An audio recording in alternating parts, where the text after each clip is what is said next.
பொறுப்பிலே பிறந்து தென்னன் புகழிலே கிடந்து சங்க திருப்பிலே இருந்து வையை ஏட்டிலே தவழ்ந்த பேதை நெருப்பிலே நின்று மக்கள் நினைவிலே நடந்தோர் என மருங்கிலே பயின்று மறுப்பிலே வளருகின்றாள் என வில்லிபுத்தூரார் போற்றிய கண்ணல் தமிழ் மொழிக்கு பொன்மணியாம் அணிபூட்டு அழகு சேர்க்கும் ஈரோடு புத்தக திருவிழாவின் 6வது அகவையில் 9ஆம் நாள் நிகழ்வுக்கு தலைமையேற்றிருக்கின்ற எனது ஆருயிர் சகோதரர் ஈரோடு நாடாளுமன்ற உறுப்பினர் தியாக வேங்கை கணேசமூர்த்தி அவர்களே,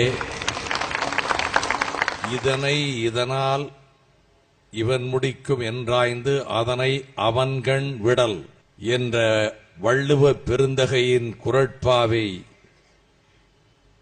நெஞ்சிலே பதிக்கும் வகையில் காலத்தின் அருட்கொடையாக இத்த அரிய அறிவு பணியினை தன் தோளிலே சுமந்து கொண்டு மக்கள் சிந்தனை பேரவை என்கின்ற உன்னதமான அமைப்பினை இயக்கி அறிவார்ந்த மக்கள் அனைவரின் விழிகளையும் ஈரோட்டின் பக்கம் திருப்ப வைத்திருக்கின்ற மக்கள் சிந்தனை பேரவையினுடைய மதிப்புமிகு தலைவர், எழுத்தாளர், கேட்டார் பிணிக்கும் தகையவாய் கேளாரும் வேட்ப மொழிவதாம் சொல் எனும் சொல்லேர் உழவர், எந்த விழிகளிலே கண்ணீர் வழிகிறதோ அதை துடைப்பதற்கு மனித நேயத்தோடு போராடுகிற பொது உடைமையாளர், பிறந்த மண்ணுக்கு புகழ் சேர்க்கின்ற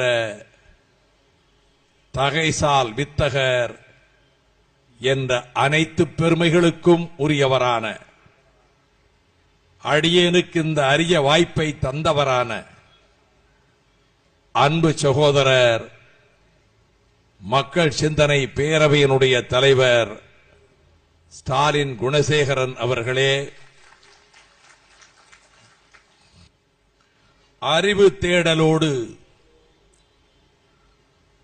பொதுப்பணியிலும் நாட்டங்கொண்டு புத்தக திருவிழாவுக்கு பெருந்துணையாக இருக்கின்ற வாழ்த்துரை வழங்கிய பொறியாளர் அரிமா சண்முகன் அவர்களே, பொறியாளர் அரிமா சிவலிங்கன் அவர்களே, மக்கள் சிந்தனை பேரவையினுடைய நிர்வாகிகளே,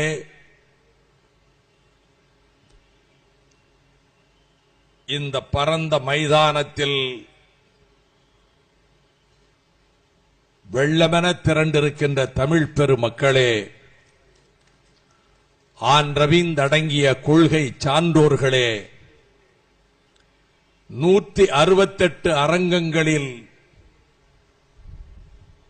சிந்தனை கருவூலங்களை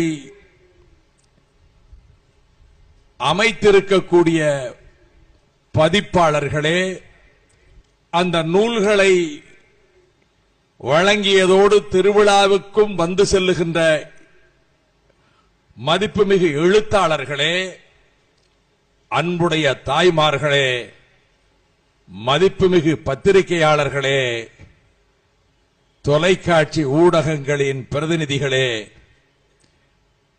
சிரம் தாழ்ந்த வணக்கம். ஈரோடு புத்தக திருவிழா எந்த பெயரை உச்சரித்தால் எங்கள் நாடி நரம்புகளிலே சிலிர்ப்பு ஏற்படுமோ அந்த பெயருக்குரிய மண், அதனையே திருவிழாவுக்கு தலைப்புச் சொல்லாக்கி ஈரோடு புத்தக திருவிழா என்ற விழுமிய பெயரினை தந்து காண்போர் திகைக்கவும் கேள்விப்படுகின்றவர்கள் வியக்கவும் 5 ஆண்டுகளாக அரிய விழாக்களை நடத்தி 6வது ஆண்டு புத்தக திருவிழாவை செவ்வனம் நடத்துகின்ற நேரத்தில் அதில் உரையாற்றக்கூடிய உன்னதமான சந்தர்ப்பத்தை எனக்கு வழங்கிய மதிப்புமிகு ஸ்டாலின் குணசேகரன் அவர்களுக்கு எனது உளமெல்லாம் நிறைந்திருக்கின்ற நன்றியை தெரிவிப்பது தலையாய கடமையாகும். இது சிந்தனை சோலை, மக்கள் சிந்தனை பேரவை தருகின்ற அறிவெனும் நந்தவனம்.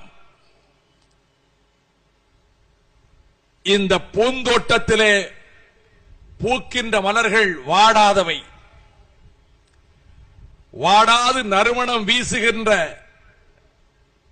அறிவு மலர்கள் பூத்து குலுங்குகின்ற இந்த சோலையில் ஈரோடு மண்டலம் மட்டுமல்ல, தமிழகத்தின் எல்லை கடந்தும் அலைகடல் கடந்தும் தமிழ் பெருமக்களும் அறிவாளர்களும் சிந்தனையாளர்களும் வருகை தந்து பயன்பெறுகின்ற அளவுக்கு ஒரு பெரும் பணியை இந்த சிந்தனை பேரவை செய்திருப்பதை கண்டு நான் எல்லையற்ற மகிழ்ச்சி அடைகிறேன். புகழ் வளரும், இதன் பணி வளரும், இதன் பெருமை வளரும், ஆண்டுதோறும் வருவோர் எண்ணிக்கை பெருகும். அந்த வகையில் கல்வி கடுகைகள் இருந்த காஞ்சி திருநகரம் 6ஆம் நூற்றாண்டிலே புகழ் பெற்றதைப் போல, நாலந்தா ஒரு கட்டத்திலே புகழ் பெற்றதைப் போல இந்த புத்தக திருவிழா ஈரோட்டுக்கும் பெருமை சேர்க்கின்ற நாள் வளர்ந்து கொண்டே இருக்கும் என்ற வகையிலே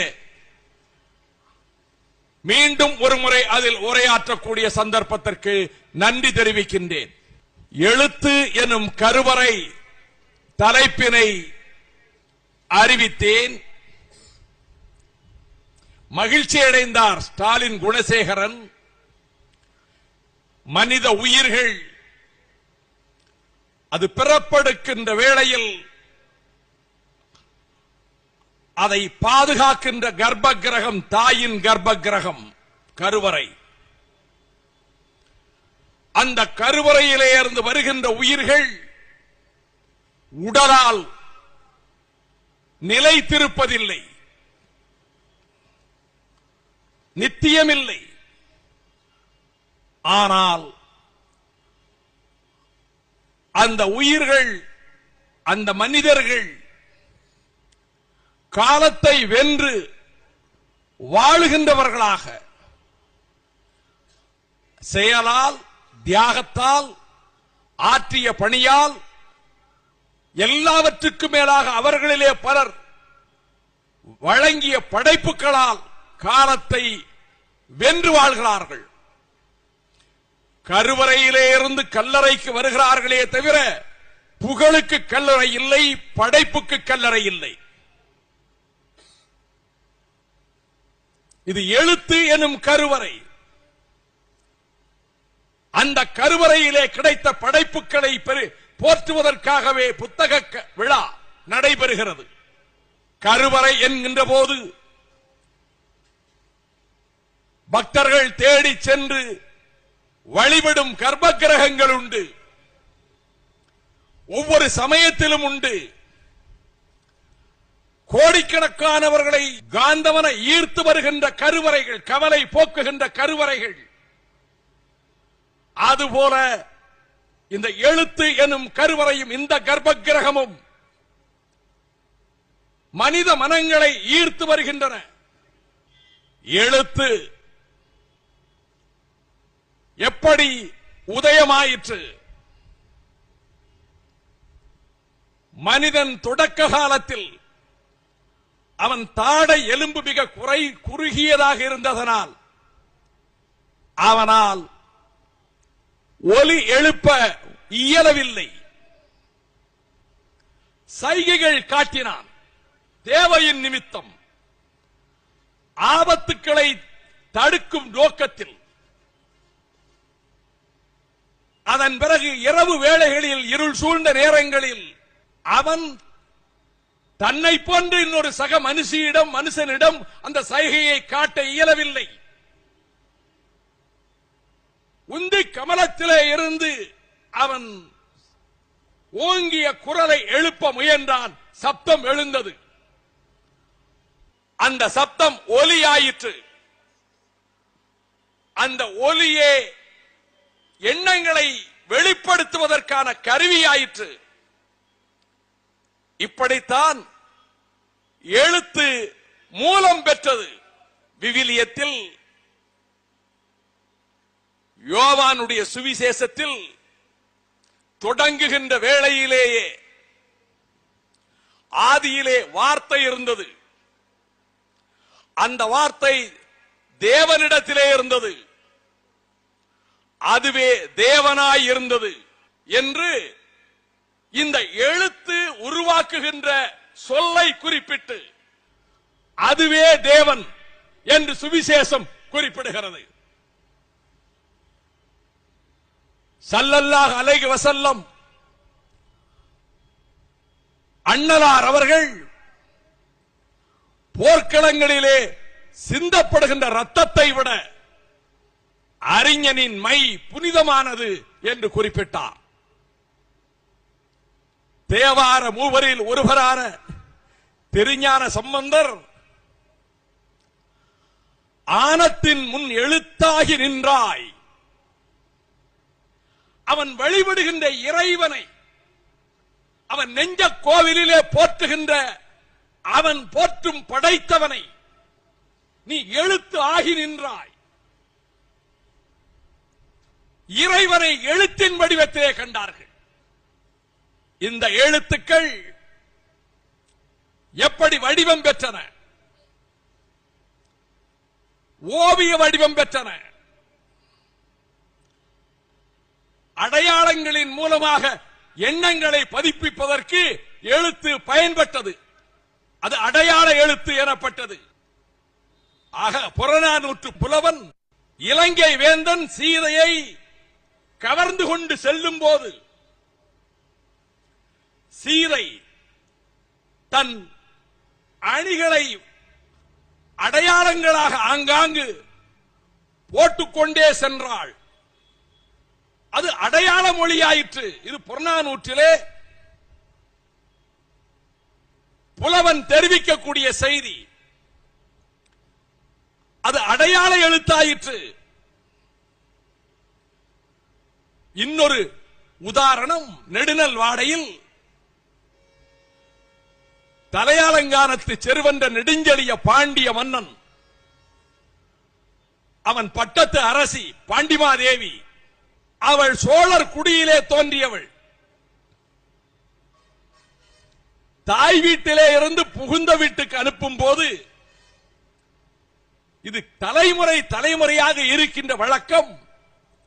சீதன பொருட்களை பெற்றோர் கொடுத்து அனுப்புகின்றார்கள்.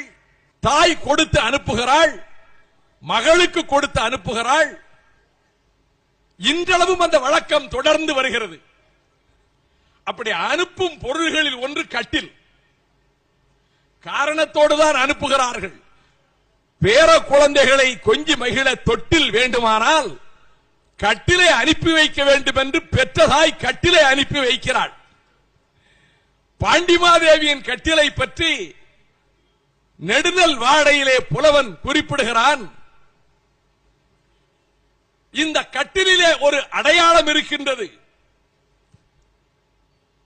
புலிவாய் பொறித்த பூங்கேள் தட்டத்து. புலியினுடைய உருவம் இந்த கட்டிலே பொறிக்கப்பட்டிருக்கின்றது. சோழ மன்னர்களினுடைய கொடி புலிக்கொடி. ஆகவே பிறந்த வீட்டினுடைய அடையாளமாக இப்படி அடையாளம் போட்டு அனுப்பி இருக்கிறான். பாண்டிய நாட்டுக்கு அனுப்புகிற போது கூட, தன் மகளுக்கு கட்டிலை அனுப்புகிற போது கூட, அந்த பிறந்த வீட்டின் அடையாளமாக புலியினுடைய சின்னம் இந்த கட்டிலே பொறிக்கப்பட்டிருக்கிறது என்று புலி பொறித்த பூங்கேள் தட்டத்து என குறிப்பிடுகிறார். எனவே இது அடையாள எழுத்து. இப்படி எழுத்துக்கள் அடையாள எழுத்தாக, அதுதான் ஓவிய எழுத்தாயிற்று. உலகிலே நாகரிகம் தோன்றிய இடங்களிலே எல்லாம் எழுத்து உதித்தது என்று சொன்னால் அது எந்த விதத்தில் தொடக்கத்தில் ஓவிய எழுத்துக்களாக இருந்தன. இன்றைக்கு 6000 ஆண்டுகளுக்கு முன்னாலே பிரமிடுகள் தோன்றிய காலத்தில் தொன்மை நாகரிகங்களில் ஒன்றாக கருதப்படுகிற எகிப்திய நாகரிகம் செழித்து வளர்ந்த நைல் நதி கரையில் அங்கே ஓவிய எழுத்துக்கள் இருந்தன. 4500 ஆண்டுகளுக்கு முன்னர் சீன நாட்டில் ஓவிய எழுத்துக்கள் இருந்தன. அதை போலவே டைகிரிஸ் யூப்ரடிஸ் நதிகளுக்கு இடையில் பழமையான சுமேரிய நாகரிகம், அது திராவிட நாகரிகத்தினுடைய கொடிவழி வந்தது என்று ஆய்வாளர்கள் சொல்லுவார்கள். அங்கே பாறைகள் இல்லை, மலைகள் இல்லை. எகிப்திலும் சீனத்திலும் இருப்பதை போன்ற கற்கள் இல்லை. அவர்கள் களிமண்ணை தங்கள் ஓவியங்களை பதிக்கின்ற, எண்ணங்களை அடையாளங்களாக பதிப்பிக்கின்ற வகையிலே களிமண்ணை பிசைந்து பலகைகளாக்கி அதன் பின்னர் அதை நெருப்பிலே சுட்டு அவர்கள் பயன்படுத்திய எழுத்துக்கள் யூனிஃபார்ம் எழுத்துக்கள் என வழங்கப்பட்டன. அதை போலவே இன்றைக்கு 4000 ஆண்டுகளுக்கு முன்னாலே கிரேக்கத்தில் இருந்த எழுத்துக்களும் ஆப்பெழுத்துக்களாக இருந்தன. சிந்துவெளி நாகரிகத்திலும் அதுபோல இன்றைக்கு 4500 ஆண்டுகளுக்கு முன்னாலே வழங்கப்பட்ட எழுத்துக்கள் வடிவெழுத்துக்களாக, தமிழர்களினுடைய மூல எழுத்துக்கள் வடிவெழுத்துக்களாக அமைந்திருந்தன. இவையெல்லாம் ஆராய்ச்சி குறிப்புகள். அப்படியானால் இந்த எழுத்துக்களை எப்படி, எந்த விதத்திலே பின்னர் பயன்படுத்த தொடங்கினார்கள்? இன்றைய இஸ்ரேல் லெபனான் பகுதிகளிலே இருக்கக்கூடிய அந்த பகுதியிலே வாழ்ந்த மக்கள் பொனீசிய எழுத்துக்கள் என்று சொல்லப்படுகிற 22 எழுத்துக்களை அவர்கள் தந்தார்கள். அது எல்லா எழுத்துக்களுக்கும் மூலமாயிற்று என்று ஒரு ஆராய்ச்சியை தருகிறார்கள். ஈராஸ் பாதிரியார் அதை ஏற்கவில்லை. ஏனெனில் மொத்த ஒலி குறி எழுத்து குறி என்பது 30 குறிகள், ஒலிக்குறிகள், 30 ஒலி வடிவங்கள். இந்த 30 ஒலி வடிவங்களிலே இருந்து எழுத்துக்களை 22 எழுத்துக்களாக பொனீசிய எழுத்துக்களாகிறார்கள். அவை அனைத்தும் உயிர்மை எழுத்துக்கள், பொனீசிய எழுத்துக்கள், உயிர் எழுத்துக்கள் கிடையாது. எழுத்து என்று சொல்லுகிற போது உலகினுடைய பழமை கொண்ட நாகரிகத்தை கொண்டிருந்த தமிழர்கள் இந்த எழுத்துக்களை பயன்படுத்தி நூல்களை தந்தார்கள். பாவாணர் சொல்வார், 10,000 ஆண்டுகளுக்கு முற்பட்டது தமிழனுடைய எழுத்து, தாமிழி எனும் எழுத்து. அப்படி இந்த எழுத்துக்களின் மூலமாக நூல்கள் வந்தன. இன்றைக்கு நூல்கள் 5 கோடி 6 கோடி ரூபாய்க்கு அதிகமான அளவிலே இங்கு அரங்கங்களிலே விற்பனை ஆகின்ற மக்கள் பெற்று பயன்படுகிறார்கள் என்று ஸ்டாலின் குணசேகரன் அவர்கள் குறிப்பிட்டார்கள். இனி நூல்கள் பாதுகாக்கப்படும், கணினியில் பாதுகாக்கப்படும், வலைதளத்தில் பாதுகாக்கப்படும், அழிவு நேராது. ஆனால் 10,000 ஆண்டுகளின் கணக்கிட்டு பார்க்கிற போது எத்தகைய அழிவுகளுக்கு நாம் ஆளானோம். காய்ச்சின வழுதி முதல் சங்கம் கண்டான். 4440 ஆண்டுகள் 549 புலவர்கள் தந்த நூல்கள். அந்த நூல்களில் பரிபாடல் முதுநாரை முதுகுருக்கு தவிர வேறு நூல்கள் கிடைக்கவில்லை. இது முதல் சங்கம். 2ஆம் சங்கம் வெண்டேர் செழியன் கண்டான் 3750 ஆண்டுகள். அந்த நூல்களில் தொல்காப்பியம், இசை நுணுக்கம், வேறு நூல்கள் கிடைக்கவில்லை. 1, 2, 3 நூற்றாண்டுகளிலே 3ஆம் சங்கம் தென்மதுரையிலே, கபாடபுரத்திலே, அதற்கு பிறகு அமைந்திருக்கக்கூடிய நான்மாட கூடலிலே அமைக்கப்பட்ட சங்கங்களிலே நூல்கள் உலவின. கிடைத்த நூல்கள், ஊவேசா தேடி கொடுத்த நூல்கள், கடல் விழுங்கியது போக, கரையான் தின்றது போக கிடைத்த நூல்கள், 8 தொகை, 10 பாட்டு, 14 கீழ்கணக்கு நூல்கள், நற்றிணை, நல்ல குறுந்தொகை, ஐங்குறு நூறு, ஒத்த 10 ஓங்கு பரிபாடல், கத்தறிந்தார் ஏத்தும் கலியோடு அகம் புரன்று இத்திரத்தை 8 தொகை. திருமுருகாற்றுப்படை, பொருணராற்றுப்படை, பெரும்பானாற்றுப்படை, சிறுபானாற்றுப்படை, முல்லைப்பாட்டு, மதுரை காஞ்சி, நெடுநல் வாடை, குறிஞ்சி பாட்டு, பட்டினப்பாலை, மலைபடுகடாம் 10 பாட்டு. திருக்குறள், நாலடியார், நான்மணி கெடுகை, இனியவை 40, இன்னா 40, கார் 40, களவழி 40, திணைமொழி 50, திணைமாலை 150, ஐந்திணை 70, திரிகடுகம், ஆசார கோவை, சிறுபஞ்ச மூலம், பழமொழி 400, முதுமொழி காஞ்சி, ஏலாதி, இந்நிலை 11 கீழ்கணக்கு. இந்த 1, 2, 3 நூற்றாண்டுகளிலே வந்த நூல்களில் முக்கியமானவற்றை மட்டும் சொன்னேன். அதனை அடுத்து 4ஆம் நூற்றாண்டு பிராமி எழுத்துக்கள் வட்ட எழுத்துக்கள் ஆயின. 5ஆம் நூற்றாண்டில் சமணர்கள் வந்தார்கள். வஜ்ரதந்தி என்கின்ற ஒரு சமண முனிவர் தமிழ் சங்கத்தை அமைத்தார். அடுத்த 6ஆம் நூற்றாண்டிலேதான் வியக்க வைக்கின்ற திருமந்திரத்தை திருமூலர் தந்தார். இறையனார் அகப்பொருள் உரையும் அமைந்தது. 7ஆம் நூற்றாண்டு நாமார்க்கும் குடியல்லோம், நமனை அஞ்சோம், நரகத்தில் இடர்படோம், ஏமாப்போம், பிடியறியோம் என்று பல்லவ சக்கரவர்த்திக்கு எதிரே சங்கநாதம் செய்த அப்பரடிகளின் நூல்கள் வந்தன. தோடுடைய செவியன ஒளிந்த ஞானசம்பந்தரின் நூல்கள் வந்தன. சுந்தரமூர்த்தி நாயனாரினுடைய நூல்கள் வந்தன. 8ஆம் நூற்றாண்டு இவர்கள் குறிப்பிட்டார்களே, எந்த நெஞ்சத்தையும் உருக்கக்கூடியதென்று அந்த திருவாசகத்தை தந்த மாணிக்க வாசகரினுடைய நூலும், பொய்கை ஆழ்வார், பேயாழ்வார், பூதத்தாழ்வாருடைய பாசுரங்கங்களும் 4000 திவ்ய பிரபந்த நூல்களும் வந்தன. 9ஆம் நூற்றாண்டில் நம்மாழ்வார் ஆண்டாள் பாசுரங்களும் நந்தி கலம்பகமும் வந்தன. 10ஆம் நூற்றாண்டில் திருத்தக்கத்தேவரின் சீவக சிந்தாமணியும், குண்டலகேசியும், வளையாபதியும், திருமுறைகளை தொகுக்கத் தொடங்கிய நம்பியாண்டார் நம்பியினுடைய படைப்புகளும், 11ஆம் நூற்றாண்டில் கச்சியப்ப சிவாச்சாரியார் வந்த கந்த புராணமும், புத்த மித்திரனார் வந்த வீர சோழியமும் வந்தன. 12ஆம் நூற்றாண்டு தமிழர் இலக்கிய வரலாற்றிலே பொன்மகுடமிட்ட நூற்றாண்டு.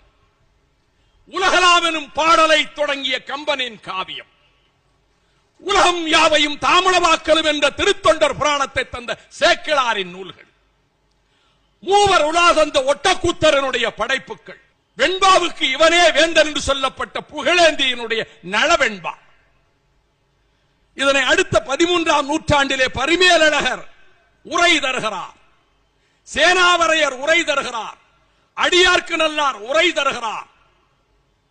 இதனை அடுத்த 14ஆம் நூற்றாண்டில் நச்சினார் கினியர் தொல்காப்பியத்துக்கும் சீவக சிந்தாமணிக்கும் உரை தருகிறார். இதன் பிறகு அடுத்து வருகிற 15ஆம் நூற்றாண்டில் அருணகிரிநாதருடைய திருப்புகள் வருகிறது. 16ஆம் நூற்றாண்டிலே நிகண்டுகள் வருகின்றன. அதிவீர ராமபாண்டியனுடைய நூல்கள், உலாக்கள், அந்தாதிகள் உலாவர தொடங்குகின்றன. 17ஆம் நூற்றாண்டில் குமரகுருவருடைய மீனாட்சி அம்மன் பிள்ளை தமிழும், கிறிஸ்தவ பாதிரிமார்களினுடைய நூல்களும் வர தொடங்குகின்றன. இதன் பிறகு 18ஆம் நூற்றாண்டில் கிறிஸ்தவ பாதிரிமார்களுடைய நூல்கள், படைப்புகள், அதை போல சிவஞான முனிவர், திரிகூடராசப்ப கவிராயர் இவர்களினுடைய படைப்புகள் வர ஆரம்பிக்கின்றன. அந்த 18ஆம் நூற்றாண்டிலே வீரமாமுனிவர், அவர் தேம்பாமணியும் பரமார்த்த குருவினுடைய கதையும் தருகிறார். குமர குருவர் தான் தமிழுக்கு புத்துயிர் தருகிறார் என்று அவர் பாராட்டுகிறார். அதற்கு அடுத்து 19ஆம் நூற்றாண்டு திராவிட மொழிகளின் ஒப்பிலக்கணம் தந்த கால்டுவல் வருகிறார். திருவாசகத்தை ஆங்கிலத்திலே தந்த ஜி.யு. போப் வருகிறார். நீராறும் கடலுடுத்த எனும் நூலினை தந்த மனோன்மணியம் சுந்தரம் பிள்ளை வருகிறார். அண்ணாமலை ரெட்டியாரின் காவடி சிந்து வருகிறது. 4ஆம் தமிழ்ச்சங்கம் கண்ட பாண்டித்துரை தேவருடைய படைப்புகள் வருகின்றன. 20ஆம் நூற்றாண்டு பிறக்கிறது. இது ஒரு மறுமலர்ச்சி காலம். இந்த 20ஆம் நூற்றாண்டில் ஆஹா என்று எழுந்தது பார் யுக புரட்சி. மாகாளி பராசக்தி கடைக்கண் வைத்தாள். கொடுங்கோலன் ஜார் மன்னன் அலறி வீழ்ந்தான். எங்கே? செஞ்சதுக்கத்திலே எழுந்த ஒலியை இந்த மண்ணுக்கு கொண்டு வந்தான் எட்டயபுரத்து கவிஞன். அறத்தினால் வீழ்ந்து விட்டாய், மரத்தினால் வீழ்ந்து விட்டாய், உண்மையால் வீழ்ந்து விட்டாய், மானத்தால் வீழ்ந்து விட்டாய். பெல்ஜியத்தின் வீழ்ச்சியை சொல்கிறான். சுருளரை வெள்ளம் போல தொகையிலா படைகள் கொண்டே மருளுரு பகைவர் வேந்தர் வலிமையால் புகுந்த வேளை உருளுக தலைகள் மானம் ஓங்குக என்றே நின்றாய். இனி ஒரு விதியை செய்வோம். தனி ஒருவனுக்கு உணவில்லை எனில் இந்த ஜகத்தினை அழித்திடுவோம் என்ற அந்த கவிஞனின் படைப்புகள் தமிழியக்கத்தை கண்டாரே. எங்கள் வாழ்வும் எங்கள் வளமும் மங்காத தமிழென்று சங்கே முழங்கு, கொலைவாளினை எடடா மிகு கொடியோர் செயல் அறவே என்ற பாவேந்தரினுடைய பாடல்கள். இந்த காலத்திலேதான்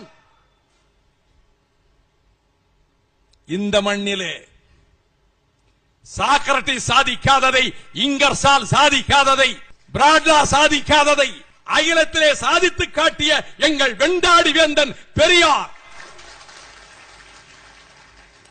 அழகு அச்சாக சித்திரமாக எழுதாவிடினும் அந்த எழுத்துக்கள் ஒரு சகாப்தத்தை உருவாக்கிட்டே இந்த மண்ணில் தான் அந்த எழுத்து விளைந்தது. தமிழர்களுக்கு மறுமலர்ச்சியை தந்த பேரறிஞர் அண்ணாவின் படைப்புகள், மடல்கள், நாடகங்கள், புதினங்கள், குறுங்கதைகள், கட்டுரைகள், இதழுரைகள் இதே காலகட்டத்திலேதான் தமிழ்த்தண்டல் தெரிவிக்கா, ராபி சேது பிள்ளை, காசு பிள்ளை இவர்கள் தந்த அந்த அரிய படைப்புகள் மட்டுமல்ல, தமிழர்களினுடைய பழமையான சரித்திரத்தின் மகோன்னதத்தை கோடிக்கணக்கான மக்களுக்கு கொண்டு சேர்த்த கல்கி, மணிக்கொடி எழுத்தாளர்கள், முற்போக்கு எழுத்தாளர்கள், PS ராமையா, பிச்சமூர்த்தி, கானாச்சு, திருச்சிற்றம்பல கவிராயர், கு அழகிரிசாமி, இப்படி தலை சிறந்த எழுத்தாளர்கள் புதிய புதிய சிந்தனைகளோடு வருகிற போது அங்கே அகிலனை பார்க்கலாம். அந்த நாள் இளைஞர்கள் கரங்களிலே மிளிர்ந்த நூல்களை தந்த மூவாவை பார்க்கலாம். தீக்காசியை பார்க்கலாம். அற்புத படைப்புகளினாலே சாகித்ய அகாடமிக்கு பெருமை சேர்த்த பொன்னீலனை, கீராவை, தோப்பில் முகமது மீரானை, இதை போல நூல்களை வழங்குவதிலே பம்மல் சம்பந்த முதலியார், அவர் நாடகத்துறையிலே சங்கரதாஸ் சுவாமிகள், இப்படி இயலில், இசையில், நாடகத்தில், பல்வேறு துறைகளிலே பொதுவுடைமை இயக்க எழுத்தாளர்கள், திராவிட இயக்க எழுத்தாளர்கள், அதிலே சங்கத்தமிழையும் பொன்னர் சங்கரையும் தந்த கலைஞர் கருணாநிதி, இந்த வரிசையிலே ஏன் கவிஞனாக இருந்தாலும் கூட கள்ளிக்காட்டு இதிகாசத்தின் மூலமாகவும் கருவாச்சி காவியத்தின் மூலமும் ஒரு அழியாத முத்திரையை தந்த வைரமுத்து, அடுக்கிக் கொண்டே போகலாம். எண்ணற்ற எழுத்தாளர்கள், சிந்தனையாளர்கள், அந்த வரிசையிலே போற்றத்தக்க விடுதலை வேள்வியில் தமிழகம் என்ற இந்த மண்ணின் தியாக சரித்திரத்தை அழியாத சரித்திரமாக ஆக்கி தந்த ஒரு பெருமகன் தான் இந்த விழாவிலே எங்களை எல்லாம் அழைத்து பேச வைத்து இந்த மக்கள் சிந்தனை பேரவைக்கும் தலைமை தாங்குகிறார் என்றால் ஒரு எழுத்தாளனாக, ஒரு படைப்பாளியாக, 20ஆம் நூற்றாண்டிலே படைப்புகளை தந்த அந்த சிறப்புக்குரியவர்களுடைய பட்டியலிலே இடம்பெற்றவராக ஸ்டாலின் குணசேகர் இன்னும் எண்ணற்ற படைப்புகளை தரப்போகின்றவராக இந்த நிகழ்ச்சியிலே பார்க்கிறேன். ஆகவே தமிழர்கள் இவ்வளவு நூல்களையும் தந்தனர். இந்த படைப்புகள், இந்த எழுத்துக்கள் சமூக மாற்றத்துக்கு பயன்பட்டு இருக்கின்றன. மனித நேயத்தை வளர்ப்பதற்கு பயன்பட்டு இருக்கின்றன. காலத்தின் அருமை கருதி தமிழர்களின் பனுவல்களிலே பொதிந்து கிடக்கக்கூடிய மான உணர்ச்சியை, மனிதநேய உணர்ச்சியை, வீர உணர்ச்சியை, வள்ளன்மை உணர்ச்சியை இவற்றையெல்லாம் விவரிப்பதற்கு இங்கே எனக்கு அவகாசம் இல்லை. இவையெல்லாம் தமிழர்களின் கருவூலங்கள், எங்கும் காண கிடைக்காத நூல்கள். அத்தனையும் தந்தவர்கள் தமிழர்கள். அழிந்தது அதிகம், கிடைத்தது குறைவு. ஆகவே இந்த எழுத்துக்கள் இந்த மனிதகுல வரலாற்றிலே தலைகீழ் மாற்றங்களை ஏற்படுத்துகின்றன. இந்த கருவறையிலே பிறப்பெடுக்கக்கூடிய உணர்வுகள் எரிமலையாக வெடிக்கின்றன. அடக்குமுறையை, கொடுங்கோலர்களை எதிர்ப்பதற்கு, பூட்டப்பட்ட விலங்குகளை உடைத்தெறிவதற்கு சுதந்திரமாக பிறக்கிறான். அவன் எங்கும் விலங்குகள் பூட்டப்பட்டு கிடக்கிறான். Man is born free, but he is everywhere in chains. இந்த விலங்குகளை உடைப்பது எப்படி? உடைத்த சம்மட்டி தான் எழுத்து என்கின்ற சம்மட்டி.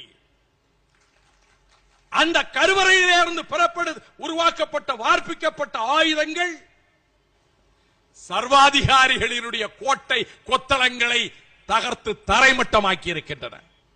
சமத்துவத்தையும் சகோதரத்துவத்தையும் பற்றி இங்கே சொன்னார்கள். அந்த குரல் முழங்கிய இடம் பாரிஸ் பட்டணம். அந்த மூல முழக்கத்துக்கு காரணமான வால்டேர், அவன் லூயி மன்னனை எதிர்த்தான் என்பதனால் பாஸ்டேல் சிறையிலே அடைக்கப்பட்டு கிடந்தான். அப்பொழுதுதான் சாக்ரட்டிஸ் நூல்களை படித்தான். அதனை நாடகமாக்கினான். சிறையிலேயே நூல்களை தீட்டினான். 1778 ஆண்டு மே 30 வால்டேர் மறைந்தான். அந்த தலை சிறந்த சிந்தனையாளன் மறைந்தான். ஆனால் அவன் எழுதிய எழுத்துக்கள், அவனுடைய சிந்தனை கருவறையிலே இருந்து புறப்பட்ட படைப்புகள், அவன் எடுத்து வைத்த முழக்கங்கள், அந்த எழுத்துக்கள் ஆயுதங்களாகி மண்குடிசைகளை நிமிர வைத்தன. அடிமைகளின் கரங்களிலே வாட்களை ஜொலிக்க வைத்தன. பாஸ்டேல் சிறைக்கூடம் தகர்த்தெறியப்பட்டது. வெட்டு பாறைகளிலே தீர்ப்பும் தரப்பட்டது. உடைந்து நொறுங்கி சிதறி கிடக்கிறது பாஸ்டேல் சிறைக்கூடம்.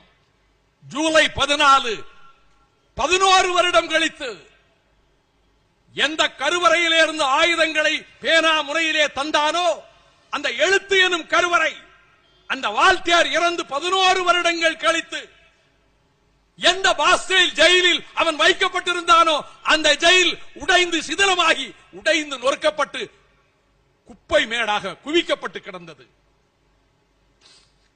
கல்லறையை போய் தோண்டினார்கள். வால்டரின் கல்லறை எங்கே இருக்கிறது என்று போய் தோண்டினார்கள். அந்த கல்லறையிலே இருந்து வால்டருடைய சவப்பட்டியை கொண்டு வந்தார்கள். பாஸ்டேல் சிறையினுடைய அந்த மண் குவியல் இருக்கிறது அல்லவா, அதற்கு மேலே கொண்டு வந்து வைத்தார்கள். ஆடி பாடி ஆனந்த களிநடனம் புரிந்தார்கள். வால்டர் உயிரோடு இல்லை, ஆனால் அவன் எழுத்து உயிரோடு இருந்தது, ஜீவனோடு இருந்தது. சர்வாதிகார மாளிகைகளை தரைமட்டமாக்கியது. வரலாற்றினுடைய விந்தையான காட்சியை பாருங்கள். அதே பாரிஸ், அந்த பிரெஞ்சு நாட்டுக்கு இந்த புரட்சிக்கு இன்னொரு ஆயுதத்தை வார்ப்பித்துக் கொடுத்தவன் தான் ரூசோ. சமுதாய ஒப்பந்தத்தை தந்த ரூசோ. அந்த சமுதாய ஒப்பந்தம் என்ற நூலை அவன் எழுதிய போது ஜெனிவா என்ற ஊரின் பெயர் எப்படி ஈரோடு என்று சேர்த்தே நம்முடைய குணசேகரன், ஸ்டாலின் குணசேகரன் இந்த திருவிழாவுக்கு பெயர் சூட்டுகிறாரோ, அவன் செல்லும் இடமெல்லாம் ஜெனிவாவை சேர்த்தே சொல்லிக் கொண்டிருந்தான். அந்த ஜெனிவா வீதிகளிலே அவனுடைய நூல் தீயிட்டு கொளுத்தப்பட்டது. அவமானப்படுத்தப்பட்டான், நாடு கடத்தப்பட்டான், துன்பங்களை அனுபவித்தான். ஆனால் அவன் மறைந்ததற்கு பிறகு பிரெஞ்சு நாட்டிலே புரட்சி கொடி ஒளி வீசிய போது எங்கோ ஒரு மூலையில் யாரும் கேள்வி கேட்பாரற்ற முறையிலே புதைக்கப்பட்டிருந்த ரூசோவினுடைய கல்லறையை தோண்டி எடுத்த அந்த சவப்பட்டியை கொண்டு வந்து மேன்மைமிகு மக்கள் புதைக்கப்பட்ட கல்லறை தோட்டத்துக்கு ஊர்வலமாக கொண்டு வந்து புதைத்தார்கள். எந்த சமுதாய ஒப்பந்தம் என்ற புத்தகத்தை தீயிட்டு கொளுத்தினார்களோ அதை அலங்கரிக்கப்பட்ட ரதத்திலே வைத்து ஜெனீவா வீதிகளிலே கொண்டு சென்றார்கள். ரூசோவை அழிக்க முடிந்தது, அவன் தந்த சமுதாய ஒப்பந்தத்தை அழிக்க முடியவில்லை. இந்த செய்திகளை எல்லாம் இந்த நூல்களை படித்தேன். படித்ததன் காரணமாக என் நாட்டின் அடிமை விலங்குகளை உடைத்தறிய நான் முடிவெடுத்தேன். சொன்னவன் ஹோசிமின். வியட்நாமினுடைய விடுதலைக்கு களம் கண்ட ஹோசிமின். வால்டரின் நூல்களும் ரூசோவின் நூல்களும் எனக்கு விடுதலை தாகத்தை என் நெஞ்சிலே தாக்கமாக ஏற்படுத்தி கொடுத்தன என்று. அதை போலத்தான் ஏதோ சரித்திரத்தை திகைக்க வைத்த புரட்சியை சீனத்திலே நடத்தினானே மாவோ. 6000 மைல்கள் அடவிகளிலே நடந்தானே. மரண வளையத்தை உடைத்தெறிந்து விட்டு சென்றானே. குடியானவர்களை திரட்டி ஆயுதமேந்த செய்தானே. அவன் தலை சிறந்த எழுத்தாளன். அவன் தூக்கிய ஆயுதங்கள் அந்த புரட்சியிலே வெற்றியை தேடித் தந்தது என்று சொல்வதை விட இரவு வேளைகளிலே எல்லாம் சிமினி விளக்க வைத்துக் கொண்டு எழுதிக் கொண்டே இருந்தான் மாவோ. மாவோவின் இன்னொரு முகம் பலர் அறியாதது. 100 மலர்கள் பூக்கட்டும், 100 சிந்தனைகள் முகிழ்க்கட்டும் என்று சொன்னதை போல அவன் ஒரு சிந்தனையாளன். சிந்தனை பேர் அருவி அவன் தந்தவை. அந்த படைப்புகள் கன்ஃபியூசியஸினுடைய நூல்களை படித்தவன், சன்யாசியினுடைய கருத்துக்களை பார்த்தவன், மார்க்சின் கருத்துக்களை உணர்ந்தவன், லெனின் வகுத்த பாதையை பற்றி ஆலோசித்தவன், தனக்கென்று ஒரு பாதையை நிர்மாணித்துக் கொண்டு செங்கொடியை ஏற்றினான் சீனத்திலே. அந்த புரட்சிக்கும் அவனுடைய எழுத்தும் அவனுடைய நூலுமே துணையாக இருந்தது. அதை போலத்தான் இங்கே குறிப்பிட்டாரே ஸ்டாலின் குணசேகரன் அவர்கள். நூற்றுக்கணக்கான ஆண்டுகள், பல நூறு ஆண்டுகள் மிருகங்களை விட கேவலமாக அடிமை தலைகளிலே பூட்டப்பட்டு சிறுக சிறுக சித்திரவதை செய்யப்பட்டார்களே நீக்ரோக்கள். அவர்களுக்கும் ஒரு விடியல் வந்தது என்று குறிப்பிட்டாரே. அந்த விடியலுக்கு கையெழுத்திட்டானே ஆபிரகாம் லிங்கன் 1863 ஜனவரி 1ஆம் தேதி. எழுத்துதான், ஒரு எழுத்து, ஒரு கையெழுத்து, அவன் கையெழுத்து. அதை கையெழுத்திட போகிற போது சற்று ஆசுவாசப்படுத்திக் கொண்டான். என்ன என்று திகைத்து கேட்டார்கள். என் வாழ்க்கையில் ஒரு மகோன்னதமான நாள். அடிமை முறையை ஒழிப்பதற்கு இந்த கையெழுத்தை பிரகடனத்திலே இடப்போகிறேன். என் ஏராளமானவர்களோடு கரம் குலுக்கிவிட்டு களைத்து போய் வந்திருக்கிறேன். சற்று நடுக்கம் ஏற்பட்டு விட்டாலும், அந்த எழுத்திலே ஒரு நடுக்கம் தெரிந்தாலும், ஆபிரகாம் லிங்கனுக்கு பிரகடனம் வெளியிடுவதிலே தயக்கம் இருந்தது என்று வருங்காலத்தில் யாராவது என்னை விமர்சித்து விடக் கூடாது என்பதற்காக நான் என்னை சற்று ஆசுவாசப்படுத்திக் கொள்கிறேன் என்று லிங்கன் குறிப்பிட்டார். அந்த லிங்கன் தான் இந்த எழுத்து எப்படிப்பட்ட எண்ணங்களை, ஒரு புரட்சியை உருவாக்குகிறது என்பதனாலே, அந்த உணர்வுகளை எப்படி உருவாக்கி கொடுக்கிறது என்பதனாலே, வெள்ளை மாளிகையின் தாழ்வாரத்திலே நடந்து கொண்டிருந்த போது ஒரு வெள்ளை மாது அவனை பார்த்து கரம் குலுக்கினாள். பெண்ணே நீ யார் என்று கேட்டார் ஆபிரகாம் லிங்கன். தன் பெயரை சொன்னாள் அந்த மாது. ஹேரியட் பீச்சர் ஸ்டவ் என்று சொன்னாள். ஓ, நீதானா அந்த பெண்மணி? நீதானா இந்த நாட்டினுடைய உள்நாட்டு யுத்தத்துக்கு காரணமான பெண்மணி? Are you that woman who have created the civil war? Uncle Tom's Cabin என்ற அந்த ஒரு புத்தகத்தின் மூலமாக கோடிக்கணக்கான இதயங்களை உலுக்கிய அந்த ஒரு புத்தகத்தின் மூலமாக அடிமை உரையை ஒழிப்பதற்கான உள்நாட்டு யுத்தத்துக்கு இந்த ஒரு நூல் காரணமாக இருந்தது என்று ஆபிரகாம் லிங்கன் சொல்லுகிறார். எழுத்துக்கள் எவ்வளவு பெரிய தாக்கத்தை தருகின்றன. 27 ஆண்டுகள் ரோபன் சிறைச்சாலையிலே வாடி பதங்கியவர், மனிதகுலம் போற்றுகின்ற மாமனிதர் நெல்சன் மண்டேலா. அந்த நெல்சன் மண்டேலா சொல்லுகிறார், என் வாழ்க்கையில் அவர் ஆயுதமேந்தி போராடியவர், ஆயுத போராட்டத்துக்கு ஆள் திரட்டியவர், அதை நியாயப்படுத்தி நீதிமன்றத்திலே வாதிட்டவர். அவர் சொல்லுகிறார், என் வாழ்க்கையில் திருப்புமுனையை ஏற்படுத்தியது ஒரு புத்தகம். அந்த புத்தகத்தை எழுதியவர் பெயர் ஜான் ரஸ்கின். புத்தகத்தின் பெயர் அன்டு த லாஸ்ட், கடையனின் கடை தேற்றம். எவ்வளவு வியப்பாக இருக்கிறது பாருங்கள். நெல்சன் மாண்டேலாவின் நெஞ்சத்தை கவர்ந்த தலைவர் போர்பந்தரிலே பிறந்த மோகன்தாஸ் கரம்சந்த் காந்தி. அண்மையிலே சென்ற பாரக் ஒபாமா காந்தியை பின்பற்றுங்கள் என்று லிங்கனை தந்த அமெரிக்காவிலே இருந்து வந்திருக்கின்ற வெள்ளை மாளிகை அதிபர் ஆப்பிரிக்க கண்டத்து நாடுகளிலே உரையாற்றி விட்டு செல்லுகிறார். அந்த காந்தியார் சொல்லுகிறார் 42 இந்த ஆகஸ்ட் மாதத்தில், ஆம் விடிந்தால் புரட்சி வெடித்த நாள், ஆகஸ்ட் புரட்சி வெடித்த நாள். நாளை ஆகஸ்ட் 8 வெள்ளையனே வெளியேறு என்ற முழக்கம் கேட்ட நாள். அந்த ஆகஸ்ட் இயக்கம் தொடங்க காலத்தில் அண்ணல் காந்தியார் இதே வாதத்தை வைத்தார். என்னுடைய வாழ்க்கையில் ஒரு திருப்புமுனையை தந்தது ஜான் ரஸ்கினுடைய கடையனின் கடை தேற்றம். எழுத்துக்கு எவ்வளவு வல்லமை உண்டு தெரியுமா? ஆகஸ்ட் புரட்சியை யாரும் மறந்துவிட மாட்டார்கள்.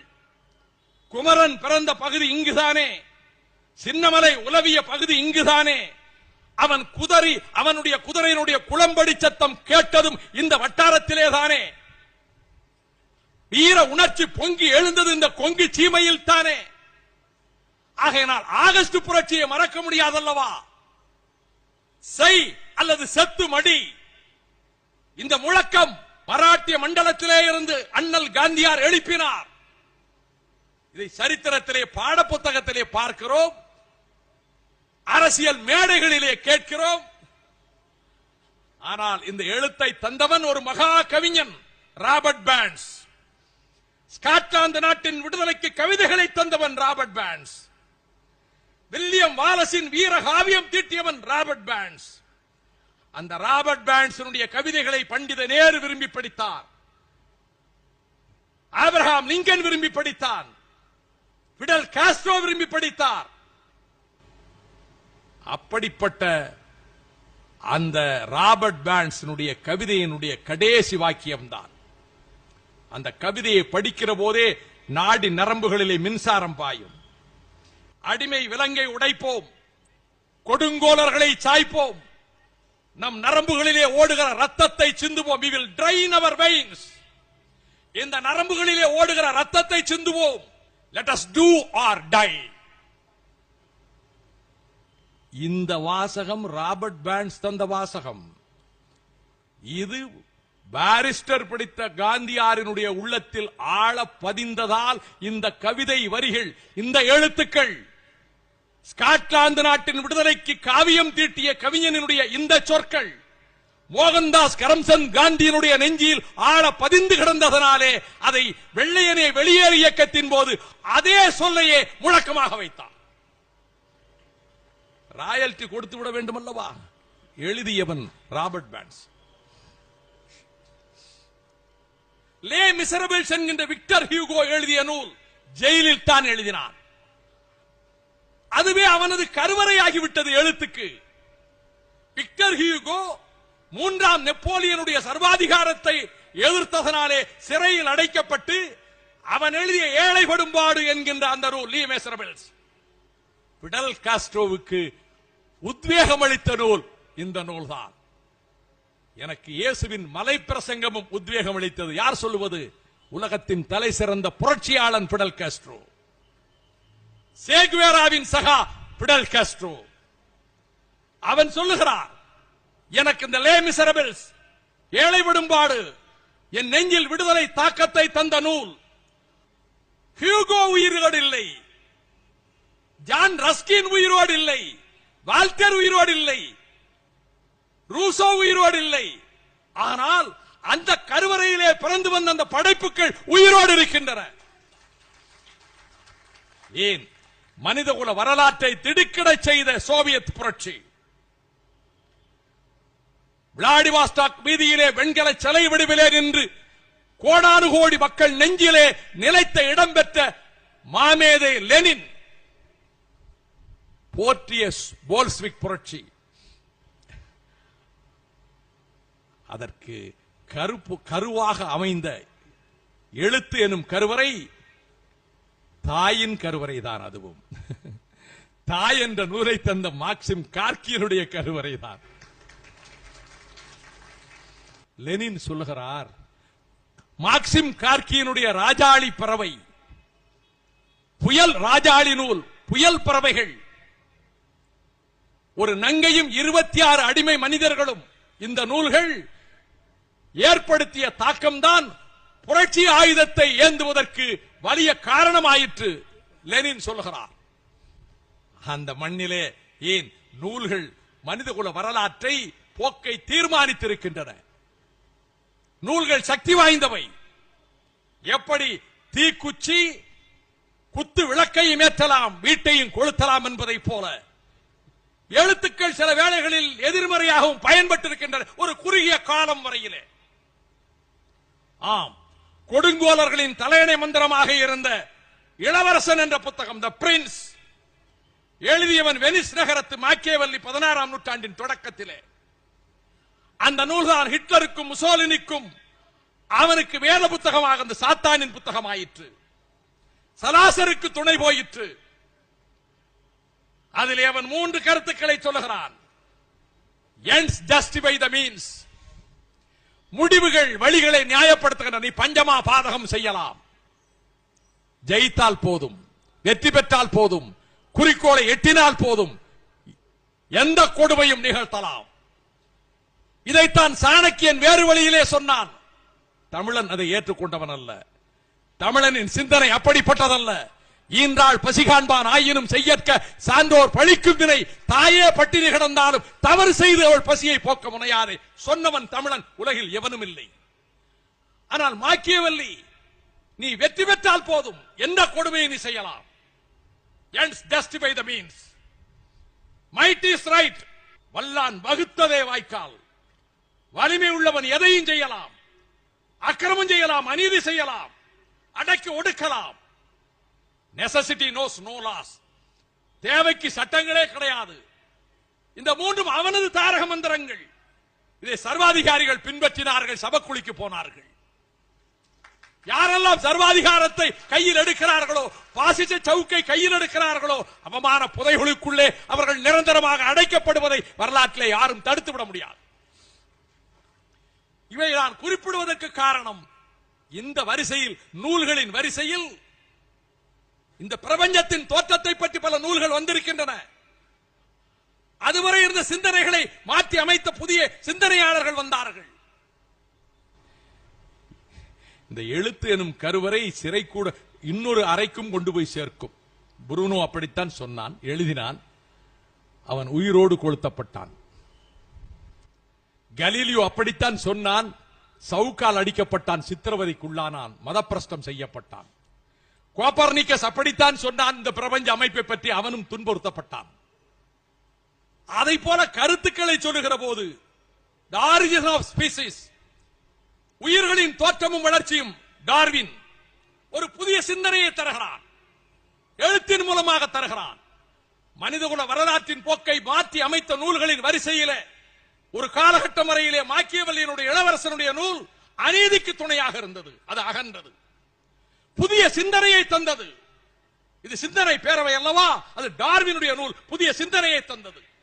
அதனுடைய தாக்கம் இன்றைக்கு நடமாட முடியாமல் முடங்கி, நாற்காலியோடு முடங்கி, அவயவங்கள் செயலற்று கிடக்கின்ற நிலையிலே கூட அற்புதமான சிந்தனை ஆற்றலையோடு, அறிவின் தேடலோடு ஸ்டீவன் ஹாக்கின்ஸ் காலம் என்கின்ற அற்புதமான படைப்பை தந்திருக்கின்றார். நெருப்பாக வெடித்து சிதறியதே வந்ததுதான் இந்த பிரபஞ்சம் என்கின்ற அரிய உண்மையை சொல்லுகின்றான் ஸ்டீவன் ஹாக்கின்ஸ். அதனால் தான் அந்த தாஸ் கேபிட்டல், அந்த மூலதனம் என்கின்ற நூலை எழுதுவதற்கு மாத்திரம் 1700 நூல்களை படித்தவர் காரல் மார்க்ஸ்.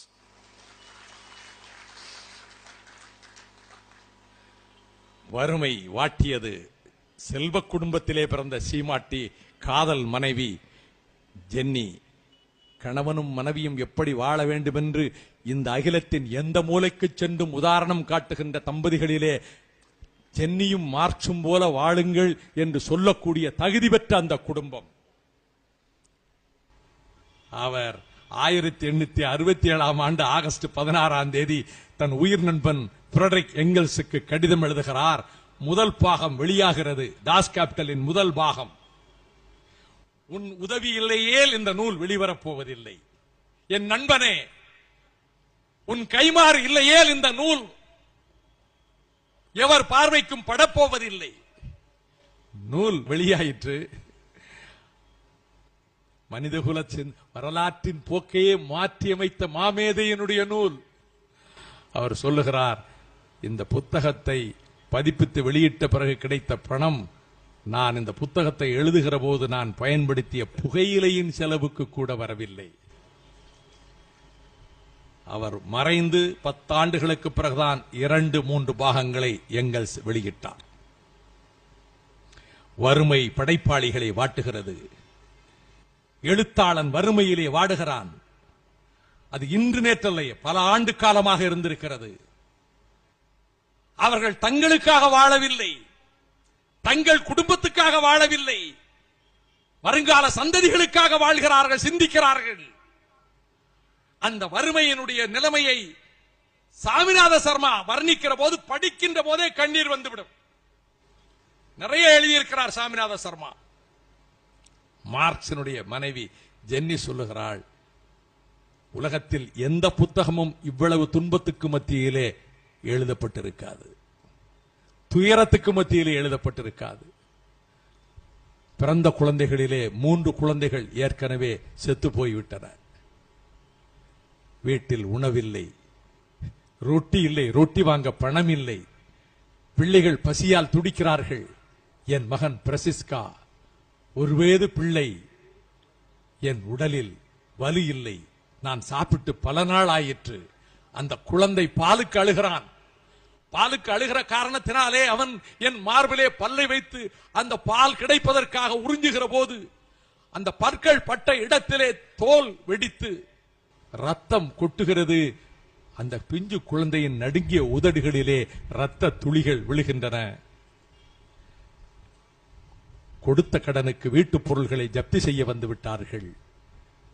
வீட்டிலே இருக்கக்கூடிய படுக்கை, கம்பளி, துணிமணி எல்லாம் எடுத்து தொட்டிலையும் எடுத்துக்கொண்டு போகிறார்கள். அந்த பனிபடர்ந்த தரையில் உடைகள் இல்லாமல் என் பிள்ளைகளோடு நாங்கள் நடுங்கியவாறு படுத்து கிடந்தோம். பிரசிஸ்கா செத்து போனான். 4வது பிள்ளையும் செத்து போனான். அவன் பிறக்கும் போது அவனுக்கு தொட்டில் வாங்க காசு இல்லை, செத்த பிறகு சவப்பெட்டி வாங்க காசு இல்லை.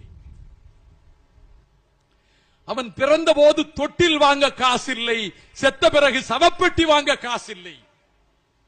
மனிதகுல வரலாற்றையே மாற்றியமைத்த ஒரு மாமேதையினுடைய வாழ்க்கை.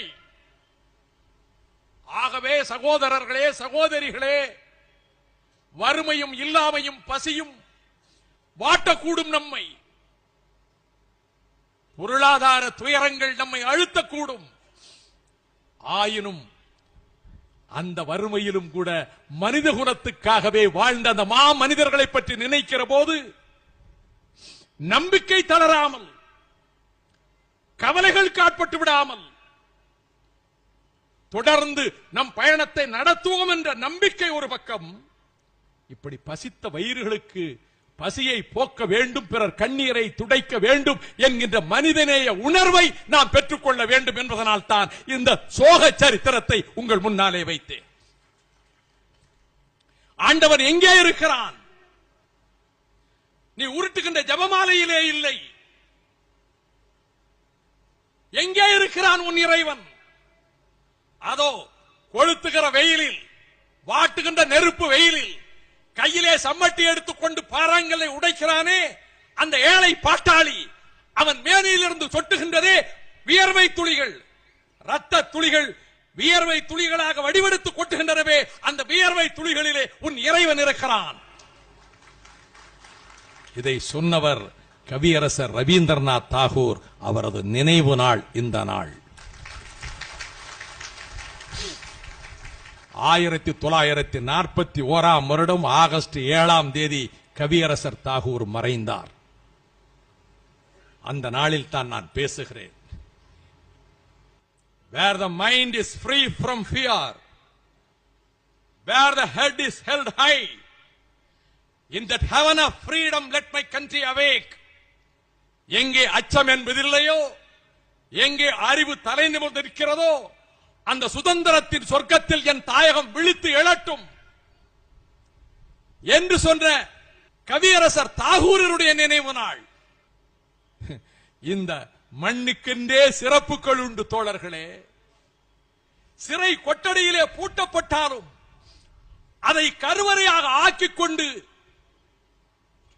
அழியாத உயிர்களாகிய படைப்புகளை தந்த மாமனிதர்களை பற்றி நான் ஒன்றிரண்டை சொன்னேன்.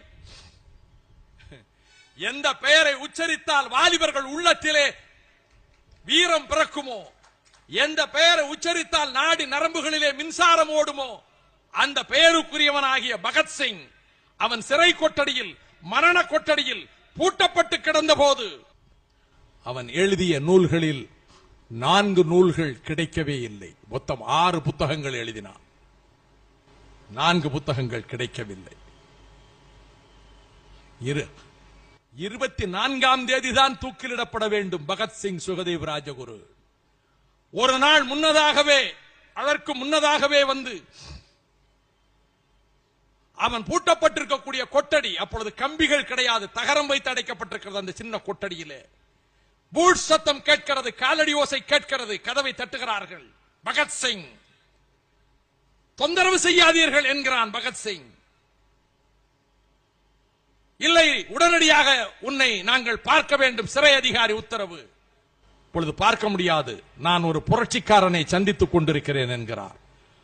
பதறி அடித்துக் கொண்டு சிறை அதிகாரிகளிடம் ஓடுகிறான். பகத்சிங் யாரோ ஒரு புரட்சிக்காரனோடு உள்ளே இருக்கிறான் என்று பெரிய பட்டாளத்தோடு எல்லோரும் ஓடி வருகிறார்கள். படபடவென்று கதவை தட்டுகிறார்கள். ஏன் தொல்லை செய்கிறீர்கள் திறந்து பார்க்கிறார். ஒருவரும் இல்லை. பகத்சிங் தனியாக இருக்கிறான். யாரோ ஒரு புரட்சிக்காரனோடு இருப்பதாக சொன்னாயே. அட பைத்தியக்காரர்களே. கடைசியாக என்னை இன்டர்வியூ பார்த்த எனது வக்கீல் பிரேம்நாத் மேத்தாவிடம் நான் ஒரு புத்தகத்தை விரும்பி கேட்டேன். அந்த புத்தகத்தின் பெயர் புரட்சிக்காரர் லெனின். அந்த புத்தகத்தை நான் சாவதற்கு முன்பு படித்து விட வேண்டும் என்பதற்காக படித்துக் கொண்டிருக்கிறேன். அதைத்தான் நான் புரட்சிக்காரரை சந்திக்கிறேன் என்று சொன்னேன். அந்த பகத்சிங் அந்த தூக்கில் இடப்பட்டதும் அந்த சோக காட்சிகளும் அதை பற்றி விவரிப்பதற்கு நேரம் இல்லை. நெஞ்சை விட்டு அகலாத ஒரு ஆவேச உணர்ச்சி கொண்ட காட்சி. அவர் எழுதிய நூல்களில் 4 நூல்கள் சிறையில் எப்படியாவது எழுதி வெளியே அனுப்புவது வழக்கம் அல்லவா. அவன் எழுதிய நூல்கள் அந்த 4 நூல்கள். 1, The History of Indian Revolutionary Movement, இந்தியாவின் புரட்சி இயக்கத்தின் வரலாறு. சோசியலிஸ்ட் டாக்டரின், சோசியலிச கோட்பாடு இன்னொரு புத்தகம் சுயசரிதை, ஆட்டோபயோகிராபி. இன்னொரு புத்தகம் at the door step of death, மரணத்தின் நுழைவாயிலில். பகத்சிங், நீ உயிரோடு இல்லை, நீ என்னவெல்லாம் எழுதியிருப்பாய், எப்படியெல்லாம் எழுதியிருப்பாய். வருங்கால தலைமுறையினர் என் போன்றவர்கள் எல்லாம் படிக்க வாய்ப்பாக இருந்திருக்குமே. உன் சிந்தனைகள், அதுவும் மரண கொட்டடியிலே என்ன அற்புதமான கருத்துக்களை நீ தந்திருப்பாய். அந்த நூல்கள் சிறையிலே இருந்து ரகசியமாக அனுப்பி வைக்கப்பட்டது. லஜ்ஜாவதி என்கின்ற ஒரு நல்ல சகோதரிக்கு அனுப்பி வைக்கப்பட்டது. அந்த சகோதரி பத்திரமாக வைத்திருந்து அதன் பிறகு இன்னொரு நண்பரிடத்திலே அதை ஒப்படைக்கிறார். 42 அவர் இன்னொருவரிடம் ஒப்படைக்கிறார். இதே ஆகஸ்ட் புரட்சி வெடித்த போது எங்கே பிரிட்டிஷ் போலீசார் தேடி வந்து நம்மை துன்புறுத்தி விடுவார்களோ என்று அதன் பெருமை அறியாத அந்த பேதமையுற்ற அந்த பயங்கொள்ளி அந்த 4 புத்தகங்களையும் தீ வைத்து கொளுத்தி விட்டார். ஆனால் அவர் எழுதிய நான் ஏன் நாத்திகனானேன் என்ற புத்தகம் சிறையிலே இருக்கக்கூடிய அந்த சீக்கிய இனத்தைச் சேர்ந்த ஒருவன், நீ கிரந்தங்களை தேடு, ஆண்டவனை வழிபடு, நீ மரணமடைய போகிறாய், சொர்க்கத்தின் கதவுகள் திறக்கும் என்று சொன்னபோதும் கூட நான் கடைசி வரை நாத்திகனாகவே இருப்பேன் என்று சொன்னார்.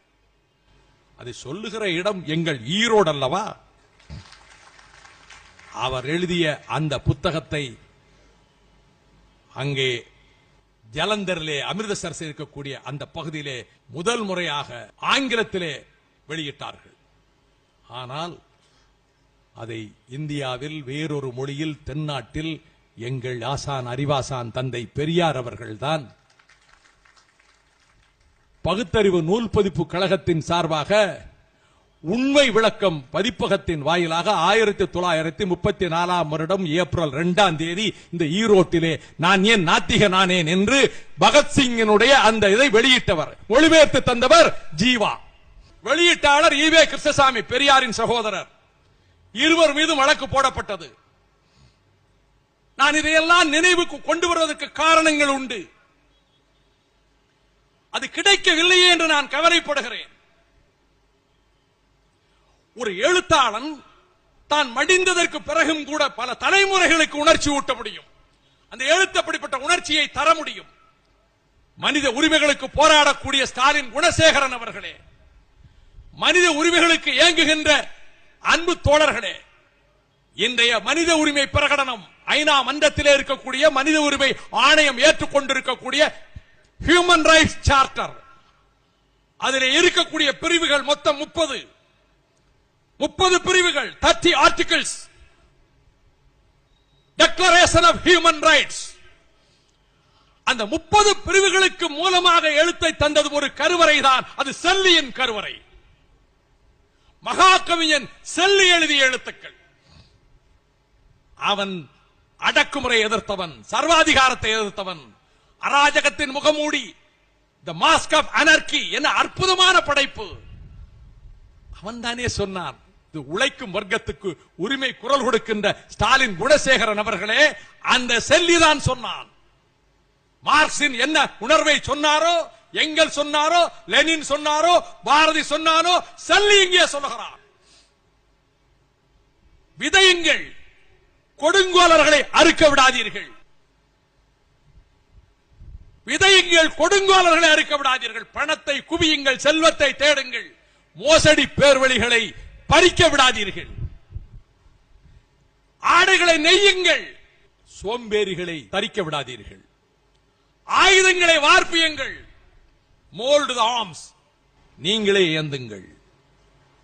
இதை சொன்ன கவிஞன் செல்லி, கவிஞர்கள் வாழ்க்கையிலே துன்பங்களையே அனுபவித்தவர்கள். அவன் சொல்லுகிறான், துன்பங்கள் தாக்குகிற போது எவ்வளவு வேதனையோடு சொல்கிறான் தெரியுமா? நான் இதோ வாழ்க்கையின் முட்களிலே விழுந்து விட்டேன். I fall on the thorns of life. இந்த முட்கள் என்னை குத்தி கிழிக்கின்றன, என் உடம்பெல்லாம் ரத்தம் கொட்டுகிறது. I bleed என்று சொல்லிவிட்டு அவன் மேலும் அந்த இயற்கையை பார்க்கிறான். தாவிச் செல்லும் மேகங்களை பார்க்கிறான், குதித்து எழுகின்ற அலைகளை பார்க்கிறான், வீசுகின்ற வாடை காற்றை பார்க்கிறான். வீசுகின்ற மேல் காற்று, வெஸ்ட் விண்ட், அது பலமாக அடிக்கிறது. அந்த காற்றை பார்க்கிறான். துன்பங்களை சுமந்து கொண்டிருக்கக்கூடிய கவிஞன் செல்லி சொல்லுகிறான், அந்த காற்றை பார்த்து சொல்லுகிறான், ஓடு டு தி வெஸ்ட் விண்ட். வீசுகிற பலமான மேல் காற்றே, நான் ஒரு உதிர்ந்த இலையாக இருந்தால், நான் உதிர்ந்த ஒரு இலையாக இருந்தால், என்னை நீ சுமந்து கொண்டு செல்வாயானால், உன்னோடு நான் நீ சுமந்து கொண்டு செல்லுகிற போது உன் காற்றோடு நான் சேர்ந்து பறக்கின்ற வாய்ப்பை பெறுவேனானால், ஆஹா எவ்வளவு ஆனந்தமாக இருக்கும். ஏ காற்றே, நீ சுமந்து கொண்டு செல்லக்கூடிய இலையாக நான் இருக்கக்கூடாதா? உன்னோடு வருகின்ற ஒரு மேகமாக நான் இருக்கக்கூடாதா? உன்னோடு சேர்ந்து பயணிக்கின்ற மேகமாக இருக்கக்கூடாதா? உன் காற்றின் அழுத்தத்தால் திணறுகின்ற கடலின் அலையாக இருக்கக்கூடாதா? நீரோடையின் அலையாக இருக்கக்கூடாதா? எவ்வளவு ஆனந்தமாக இருக்கும். ஒரு இலையாக இருந்தால், ஒரு மேகமாக இருந்தால், ஒரு அலையாக இருந்தால், உன்னோடு சேர்ந்து வான மண்டலங்களில், சொர்க்க மண்டலங்களில் எல்லாம் நான் சஞ்சரிப்பேனே. ஆகையினால் என்னை தூக்கி செல். நான் வாழ்க்கை முட்களிலே விழுந்து ரத்தம் கொட்டிக் கொண்டிருக்கிறேன். I fall on the thorns of life. I bleed. Oh, west wind, lift me as a leaf, as a wave, as a cloud. என்ன அழகா சொல்றான். என்னை இலையாக தூக்கிச் செல், அலையாக தூக்கிச் செல், மேகமாக தூக்கிச் செல். இந்த துன்பங்களில் இருந்து நான் விடுபடுகிறேன். இவ்வளவு அருமையாக சொன்னான். இந்த கவிதை உள்ளத்தை உருக்குகிறது. கொட்டடியிலே பூட்டப்பட்டு மரணத்தை எதிர்நோக்கி இருக்கிற வேளையிலும் ஒரு கவிஞனுடைய உள்ளம் எப்படி இருக்கும்? என்னால் படித்த நூல்களிலே என் உள்ளத்தை மிக மிக ஆக்கிரமித்த ஒரு பகுதி. திரும்ப படித்தேன். இந்த விழாவிலே வருவதற்காக நான் திரும்ப படித்தேன். படித்த போதுதான் முழு கவிதையும் படித்தேன். அதை படித்துவிட்டு திரும்ப திரும்ப அந்த வரிகளையே நான் முனகிக் கொண்டிருந்தேன்.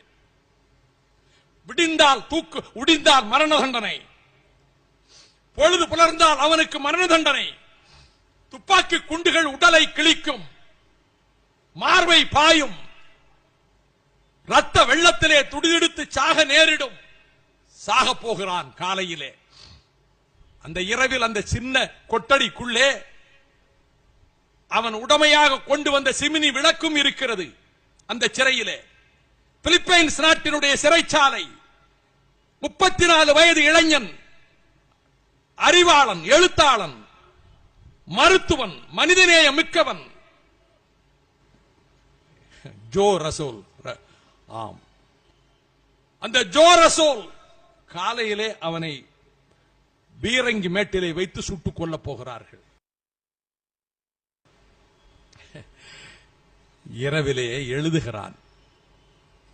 இரவெல்லாம் எழுதுகிறான். அந்த விளக்குக்கு வெளிச்சத்திலே இருந்து போய் வருகிறேன்.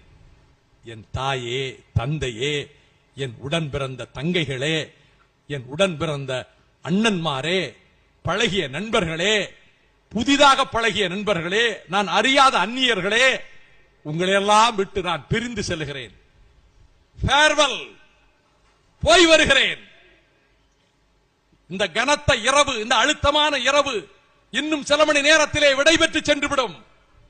பொழுது பலபலவென்று விடிந்துவிடும். வானத்திலே, அந்த சக்கர் வானத்திலே வெளிச்சம் பரவும். அப்பொழுது மரணம் என்னை கொத்திக் கொண்டு போக காத்துக் கொண்டிருக்கின்றது. சாவு என் வாயிலே வட்டமிடுகிறது. அந்த வான மண்டலத்தினுடைய சிவப்பு வண்ணத்துக்கு சிவப்பு வண்ணம் போதாதா? அந்த சக்கர் வானத்துக்கு சிவப்பு வர்ணம் போதாதா? என் ரத்தத்தை கொண்டு தெளியுங்கள். என் உடம்பிலே இருந்து தெளிக்கின்ற ரத்த துளிகள் அந்த வானமண்டலத்தினுடைய சிவப்பு வண்ணத்தை மேலும் சிவப்பாக்கட்டும். சக்கர் வானமாக விட்டும் அந்த வானமண்டலம். போய் வருகிறேன் என்று சொன்னான், எழுதினான். இந்த கவிதையை அவன் யாருக்கும் தெரியாமல் கொண்டு போய் சேர்க்க வேண்டுமே. பகத்சிங் நூல்கள் சேர்க்க முடியாமல் போய்விட்டதே. வெளியே அனுப்பினான் பகத்சிங், கிடைக்கவில்லையே நமக்கு. இவன் என்ன செய்வதென்று திகைக்கிறான். அந்த சிம்னி விளக்கினுடைய அந்த விளக்கை எடுத்துவிட்டு, அந்த கண்ணாடி குடுவையை எடுத்துவிட்டு, உள்ளே இந்த கவிதை தாளை மெல்லிதாக மடித்து வைத்து மேலே அந்த சிம்னி விளக்கை வைத்து விட்டான். எப்படியாவது இது அவன் உடைமை பொருள், அவனுடைய ஒரே உடைமை பொருள் அங்கே இருப்பது, வீட்டில் ஒப்படைக்கப்பட்டுவிடும், உள்ளே இருக்கும் கவிதை மற்றவர்களுக்கு கிடைத்துவிடும் என்ற நம்பிக்கையோடு இந்த கவிதையை எழுதி வைத்து விட்டான். அவனை கொண்டு போய் சுட்டுக் கொள்வதற்காக மேடையில் நிறுத்துகிறார்கள்.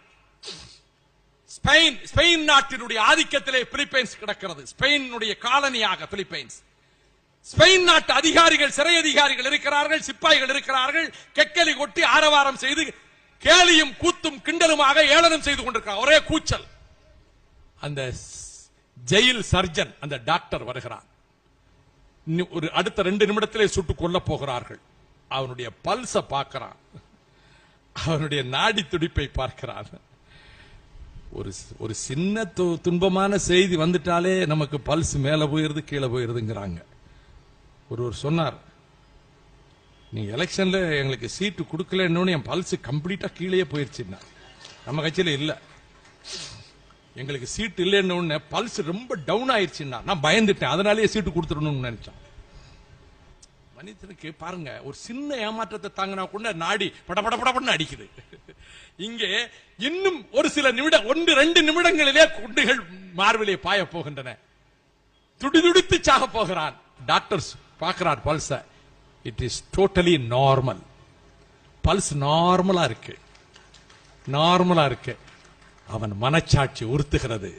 கூச்சலிடுகின்ற சிப்பாய்களை பார்த்து சைலன்ஸ் சைலன்ஸ் என்கிறான். இந்த நேரம் அவன் மரணமடைய போகிற நேரம் புனிதமானதாக இருக்க வேண்டும்.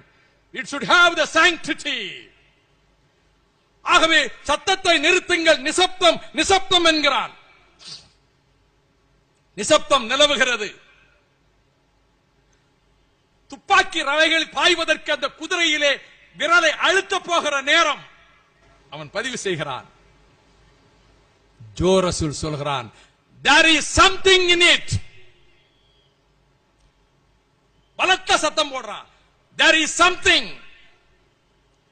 ஒன்றும் புரியலை உங்களுக்கு. அவன் அப்ப சொல்றான், tell my sister there is something. எழுதியிருக்கிறான் அல்லவா, அந்த கருவறையிலே அவன் எழுத்தை பதிவு செய்தான் அல்லவா, சிம்னி விளக்கிலே வைத்தான் அல்லவா, அதை என் தங்கையிடம் சொல்லுங்கள், அங்கு ஏதோ இருக்கிறது, there is something. அவன் எப்படி சொல்ல முடியும்? சிம்னி விளக்கை வைத்து சொல்ல முடியுமா? தான் சாக போகிற நேரத்தில் அங்கே ஒன்று இருக்கிறது, அங்கே ஒன்று இருக்கிறது என்று உரத்த குரலில் சத்தமிடுகிறான். It is finished. அந்த காட்சியை பதிவு செய்கிற ஸ்பெயின் நாட்டு அதிகாரிகள் பதிவு செய்கிறார்கள். there is something என்று சத்தமிட்டான். அடுத்து it is finished என்று சொன்னான். குண்டுகள் பாய்ந்தன, துப்பாக்கி குண்டுகள் மார்பிலே பாய்ந்தன. அப்படியே ரத்த வெள்ளத்திலே விழுந்து செத்து போனான் ஜோ ரசூல். கொல்கத்தாவிலே கபாலஸ்தலத்திலே சிலுவையிலே 2 கள்வர்களுக்கு மத்தியிலே அறையப்பட்ட இயேசு பெருமான் கடைசியாக சொன்ன வார்த்தை இதுவென்று 4 சுவிசேஷங்கள் எழுதியதில் கடைசி சுவிசேஷம் எழுதிய யோவான் மாத்திரம் இந்த வார்த்தையை எழுதியிருக்கிறார். It is finished. அருமை சகோதரர்களே, இது 1896 ஆண்டு டிசம்பர் 31 ஜோ ரசூல் சுட்டுக் கொல்லப்பட்டான். அந்த கவிதை, அந்த சிம்னி விளக்குக்குள்ளே இருந்த கவிதை, அந்த அறையை சுத்தம் செய்ய வந்த பணிப்பெண் அந்த சிம்னி விளக்கை எடுத்து பார்த்தாள். உள்ளே கவிதை தாளை படித்தாள். அவள் அந்நாட்டு மங்கைதானே, வீர மங்கைதானே, அதை பத்திரப்படுத்தி கொண்டு போய் அவனது சகாக்களிடம் சேர்ப்பித்தாள். நாடு பூராவிலும் இந்த கவிதை பரவியது. நாடு பூராவிலும் விடுதலை உணர்ச்சி கிளர்ந்து எழுந்தது. இந்த கவிதை உணர்ச்சி ஊட்டியது. அதனுடைய விளைவாக பிலிப்பைன்ஸ் நாட்டிலே ஸ்பெயினுடைய ஆதிக்கத்தை அகற்ற வேண்டும் என்கின்ற வீர போராட்டம் தொடர்ந்தது. 6 வருடம் கழித்து அமெரிக்க நாடாளுமன்றத்தில் பிலிப்பைன்ஸ் நாட்டுக்கு சுதந்திரம் கொடுக்க வேண்டும் என்ற ஒரு மசோதாவை நிறைவேற்றுவதற்கு எதிர்ப்பு ஏற்பட்ட போது ஹென்றி கூப்பர் என்கின்ற அமெரிக்க நாடாளுமன்ற உறுப்பினர் ஃபேர்வெல் என்கின்ற கவிதையை முழுமையாக படித்தான். மொத்த சபையும் எதிர்ப்பை மாற்றிக்கொண்டு இந்த எழுத்துக்காகவே, இந்த கவிதைக்காகவே அந்த நாடாளுமன்றத்திலே பிலிப்பைன்ஸ் நாட்டுக்கு சுதந்திரம் வழங்க வேண்டும் என்ற மசோதாவை நிறைவேற்றி கொடுத்தது. அந்த கவிதையினுடைய உயிரான வரிகளை இனிமேல் தான் சொல்ல போகிறேன். நான் சொல்லி முடித்து விட்டதாக நினைத்திருப்பீர்கள். இல்லை, என் உள்ளத்தை ஊடுருவி ஆக்கிரமித்த 4 வரிகள் இனிமேல் தான் சொல்ல போகிறேன். அவன் எழுதுகிறான் அந்த கவிதையில், அருமையான கவிதை. அவன் சொல்லுகிறான், if over the tomb someday you would see glow a simple humble flower amidst thick grasses, bring your lips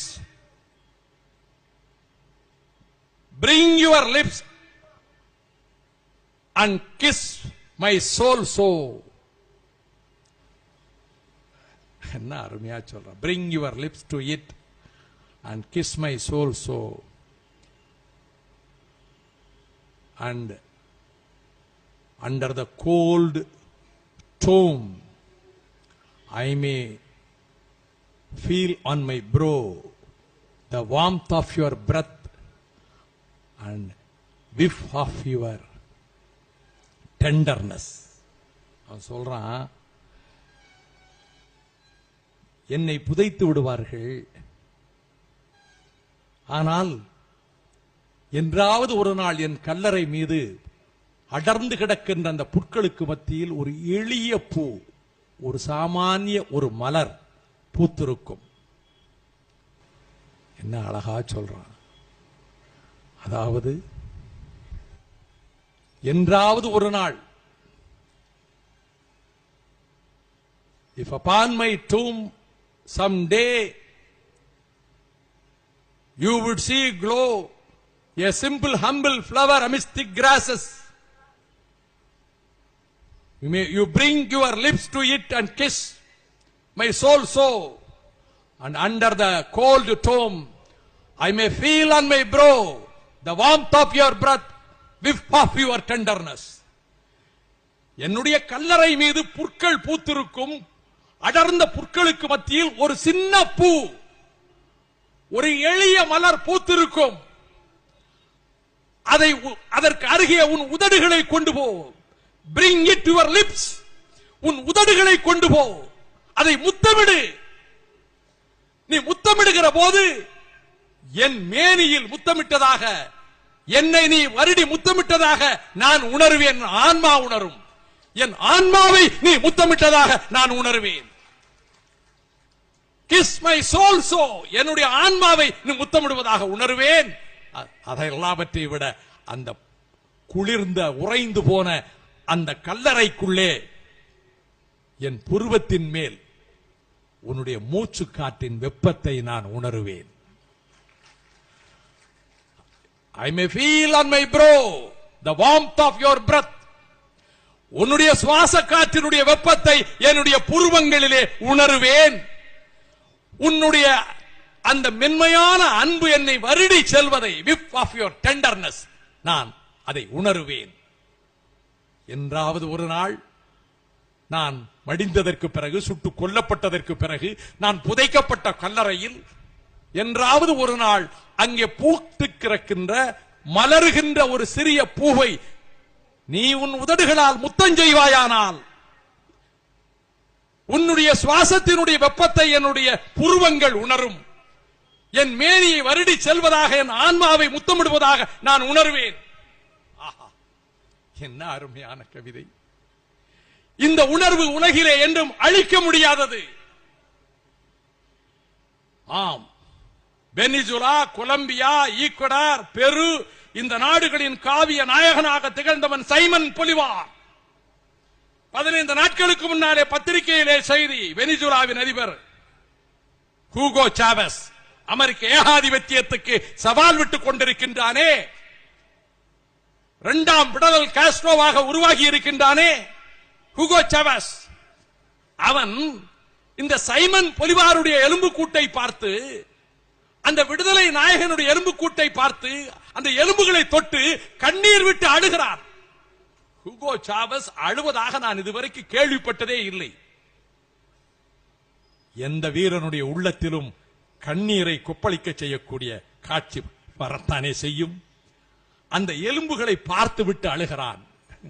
அந்த உணர்வுதானே பொலிவிய காடுகளிலே மணிக்கரம் துண்டிக்கப்பட்டு சுட்டுக் கொல்லப்பட்ட சேகுவராவனுடைய மணிக்கரங்கள் எங்கே என்று தேடி கண்டுபிடித்து அந்த எலும்பு கூடுகளை கொண்டு போய் ஹவானாவிலே, கியூபாவின் தலைநகரிலே, அருங்காட்சியகத்திலே அழகிய கண்ணாடி பேழையிலே வைத்து போவோர் வருவோர் எல்லாம் அதை பூஜிக்கட்டும் என்று ஏற்பாடு செய்தார் பிடல் காஸ்ட்ரோ.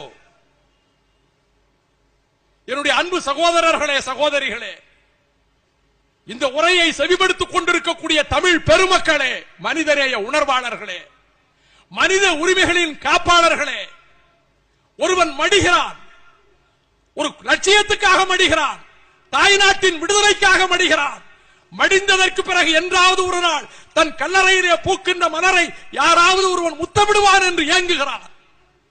அதுதானே பெருமை. அதைத்தானே அவன் அன்றைக்கு கவிதையாக எழுதினான். அந்த எழுத்து எனும் கருவறையிலே பூத்த மலர். என்னுடைய அன்புக்குரியவர்களே,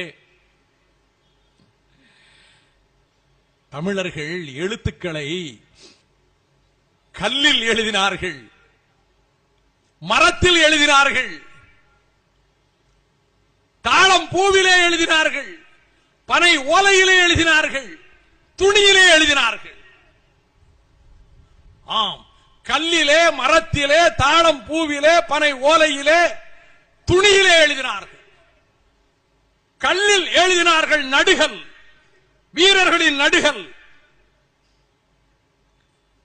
3000 ஆண்டுகளுக்கு முன்னாலேயே கல்லில் எழுதினார்கள் தமிழர்கள். தொல்காப்பியம் அதனை குறிப்பிடுகிறது.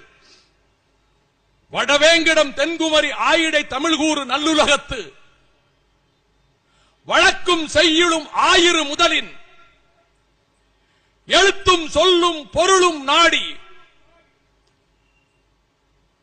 செந்தமிழ் இயற்கை சிவனொடு முரணிய. இது தொல்காப்பிய சூத்திரம். எழுத்தும் சொல்லும் என்று தொல்காப்பிய சூத்திரத்திலே வருகிறது. அதை ஏலாதி என்கின்ற 11 கீழ்கணக்கு நூல் சொல்லும் போது இடையின் மனப்பும், தோளின் மனப்பும், ஈடின் மனப்பும், நடையின் மனப்பும், நாணின் மனப்பும், புடைசால் கழுத்தின் மனப்பும் மனப்பல்ல, என்னோடு எழுத்தின் மனப்பே மனப்பு. கல்லில் எழுதினார். தொல்காப்பியத்துக்கு நச்சினார்க்கினியர் உரை எழுதுகிற போது மேற்கோள் பாடலாக சொல்லுகிறார், வாழனி வாழிய நின் நடுகள் வேந்தன் புலி பொறித்த இமயமே போன்று. நின் நடுகள் வேந்தன் கரிகால் பெருவளத்தான் புலி பொறித்தானே இமயத்தில், அந்த இமயத்தை போன்று வாழ்க. நச்சினார்க்கினியர் உரை எழுதுகிறார் தொல்காப்பியத்துக்கு. காட்சி கால்கோள் நீர்ப்படை நடுகள், இது தொல்காப்பிய சூத்திரம். நடுகளிலே வீரர்களுக்கு எழுதுவது எழுத்து முறை. இந்த சாலை இந்த ஊருக்கு போகிறது என்று மரத்தில் கூறிய கற்களை கொண்டு எழுதினார்கள், மரத்தில் எழுதினார்கள்.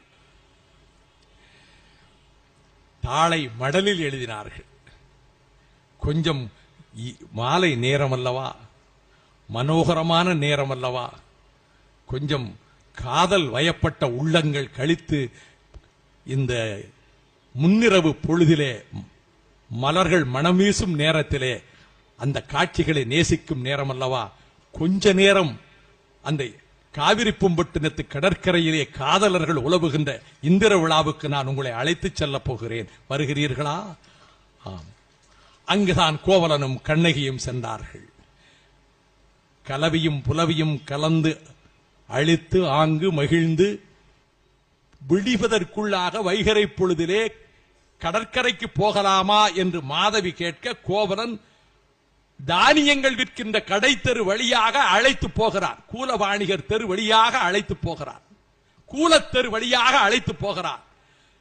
பட்டு சித்திர சேலைகளை அழகுற அமைத்து அமளிமிசை அமர்ந்து அந்த வேளையில் தான் யாழி இசைப்பதற்கு மாதவியிடமிருந்து கோவலன் யாழினை வாங்கி இசைக்க தொடங்குகிறார். இதுதான் கானல் வரி. கனக விஜயர்தம் முடித்தலை நெறித்தது கானல் பாணி என்றார். இந்த கானல் வரிதான் கங்கை கரையிலே குயிலாலுவத்திலே கனக விசையர் முடித்தலை நெறிக்க செங்குட்டுவன் வில்லவன் கோதையினுடைய படையெடுத்து செல்ல காரணமாயிற்று என்று எழுதினான். என்ன காரணம்? இவன் பாடுகிற பொழுதே அந்த பாடல், நேரத்தின் அருமை கருதி நான் விரிவாக செல்லவில்லை, பாடலினுடைய உட்பொருளை எண்ணி மான் நெடுங்கண் மாதவி மன்னும் ஒரு குறிப்பு உண்டு இவன் தன்னிலை மயங்கினான் என்று, இவன் ஏதோ ஒரு குறிப்பு வச்சு பாடுறான் என்று தானும் அது போல ஒரு குறிப்பினராக காட்ட, ஊழலுக்காகத்தான் செஞ்சான். இவன் ஏதோ ஒரு நினைப்பிலே ஒரு குறிப்போட பாடுறான், மறைமுகமான ஒரு குறிப்போடு என்று தவறாக கருதி கொண்டு தானும் ஒரு குறிப்பினர் போல போலியாக காட்டுவதற்கு ஊழலுக்காக பாடினான். ஊழ்வினை அங்கே உறுத்து வந்தது. ஊழ்வினை உறுத்தல் ஆகலின் கோவலன் மாயப்பொய் பலகூட்டும் மாயத்தாள் இவள், இவள் மாயம் நிறைந்தவள், சலம்புணர் கொள்கை சலரி, இவள் ஒழுக்கமற்றவள், வேறு ஒருவனை மனதிலே நினைத்து பாடினாள் என்று அந்த இடத்திலிருந்து தன்னுடைய ஏவலர்களோடு தனித்தே போய்விடுகிறாள். கவலைப்படுகிறாள், வந்து விடுவான் என்று ஏங்குகிறாள். வசந்தமாலை தோழியை அழைக்கிறாள். கோவலனை அழைத்துக் கொண்டு வருக என்று கடிதம் எழுதி அனுப்புகிறார். இந்த எழுத்துங்கிறது 2000 ஆண்டுகளுக்கு முன்னாடி, நான் சிலப்பதிகாரத்துக்கு 1ஆம் நூற்றாண்டு காலத்துக்கு போறேன். கடிதம் எழுதுகின்ற முறை எவ்வளவு உயர்ந்த நாகரிகம் தமிழகம் இருந்திருக்கிறது பாருங்கள். அவள் கடிதம் எழுதுகிறாள். இது காதல் கடிதம், கோவலனை திரும்ப அழைக்கின்ற கடிதம், காதல் மயக்கம் நிறைந்த கடிதம். எதிலே எழுதுகிறாள்? ஆம், தாழை மடலிலே, செந்தாழை மடலிலே செம்பஞ்சு குழம்பை எதிலே தோய்த்து பித்திகை மலர், பிச்சிப்பூ இருக்கல்லவா, பித்திகை மலர் மொட்டு கொண்டு, பித்திகை மொட்டு கொண்டு செம்பஞ்சு குழம்பெடுத்து செந்தாழை மடலிலே எழுதுகிறாள். நான் சொல்லிட்டேனா, கல்லில் எழுத்து, மரத்தில் எழுத்து, தாழை மடலில் எழுத்து. அதற்குத்தான் இதை சொல்ல வருகிறேன். சிலப்பதிகாரத்தினுடைய இந்த செய்தியை சொல்லுவதே மடலில் எழுதுகிற வழக்கம் இருந்தது என்பதை இளங்கோ இதிலே இந்த காப்பியத்திலே ஒரு அருமையான காட்சியிலே கொண்டு வந்து வைக்கிறார். மண்ணுயிரெல்லாம் மகிழ் துணை புணர்க்கும் இன்னிள வேலில் இளவரசாளன், அந்தி போதகத்து அரும்பிடர் தோன்றிய திங்கட் செல்வனும் செவ்விய நல்லன், புணர்ந்த மாக்கள் பொழுதிடை படிப்பினும் தணந்த மாக்கள் தந்துணை மறப்பினும் தலைவாய் அவிழ்ந்த தனிப்பெருங் காமத்தோடு விளையா மழலையில் விரித்துரை எழுதி, அவனை வரவழைப்பதற்காக காதல் மயக்கத்திலே நிலவு வந்துவிட்டது. அவனும் சேஷ்டை செய்கிறான். அவன் குறும்பு செய்கிற மனம் நல்லவன் அல்ல. இந்த நிலவு என்னை வாட்டுகிறது, பிரிவு என்னை வாட்டுகிறது, காதல் மயக்கத்திலே நான் எழுதுகிறேன். இது வசந்த மாலை. இந்த கடிதத்தை கொண்டு தானியங்கள் விற்கின்ற அதே தெருவழியாக திரும்ப கோவலன் வருகிறார். எந்த தெருவழியாக போகிறார்களோ அந்த தெருவழியாக வருகிறார். வசந்த மாலை கடிதத்தை கொடுக்க போகும்போது கடிதத்தை வாங்க மறுக்கிறான். அப்பதான் சலம்புணர் கொள்கை சலதியோடாண்டி சொல்லிட்டு கடிதத்தை வாங்க மறுத்து அவள் மீது கோபித்து கண்ணகியிட போறான். இது ஒரு கடிதம். அதன் பிறகு கவலைப்பட்டு வந்த கணவனிடத்திலே சிலம்பு இருக்கிறது, ஏன் கவலைப்படு, குலம் தரு வான்பொருட் குன்றம் தொலைத்த சிலம்பாடு இளம்பாடு நாணுத்தரும் எனக்கு சொன்ன போது, கவலைப்படாதீங்க, ஏன் சிலம்பு இருக்கு, பிழைச்சுக்கிடலாம். தாய் தந்தையர்கள் செல்வந்தர்கள், மாசாத்துவான் செல்வன், மாநாயகன் செல்வன் அவர்களிடம் போகவில்லை. அவன் தன்மானம் அவனை தடுக்கிறது, கோவலனை. ஆகவே அவர்கள் பொழுது விடுவதற்காகவே ஊர் மக்கள் எழுவதற்குள்ளாகவே மதுரையை நோக்கி செல்கிறார்கள். கவுந்தேடிகள் இடையிலே உதவி செய்கிறார்.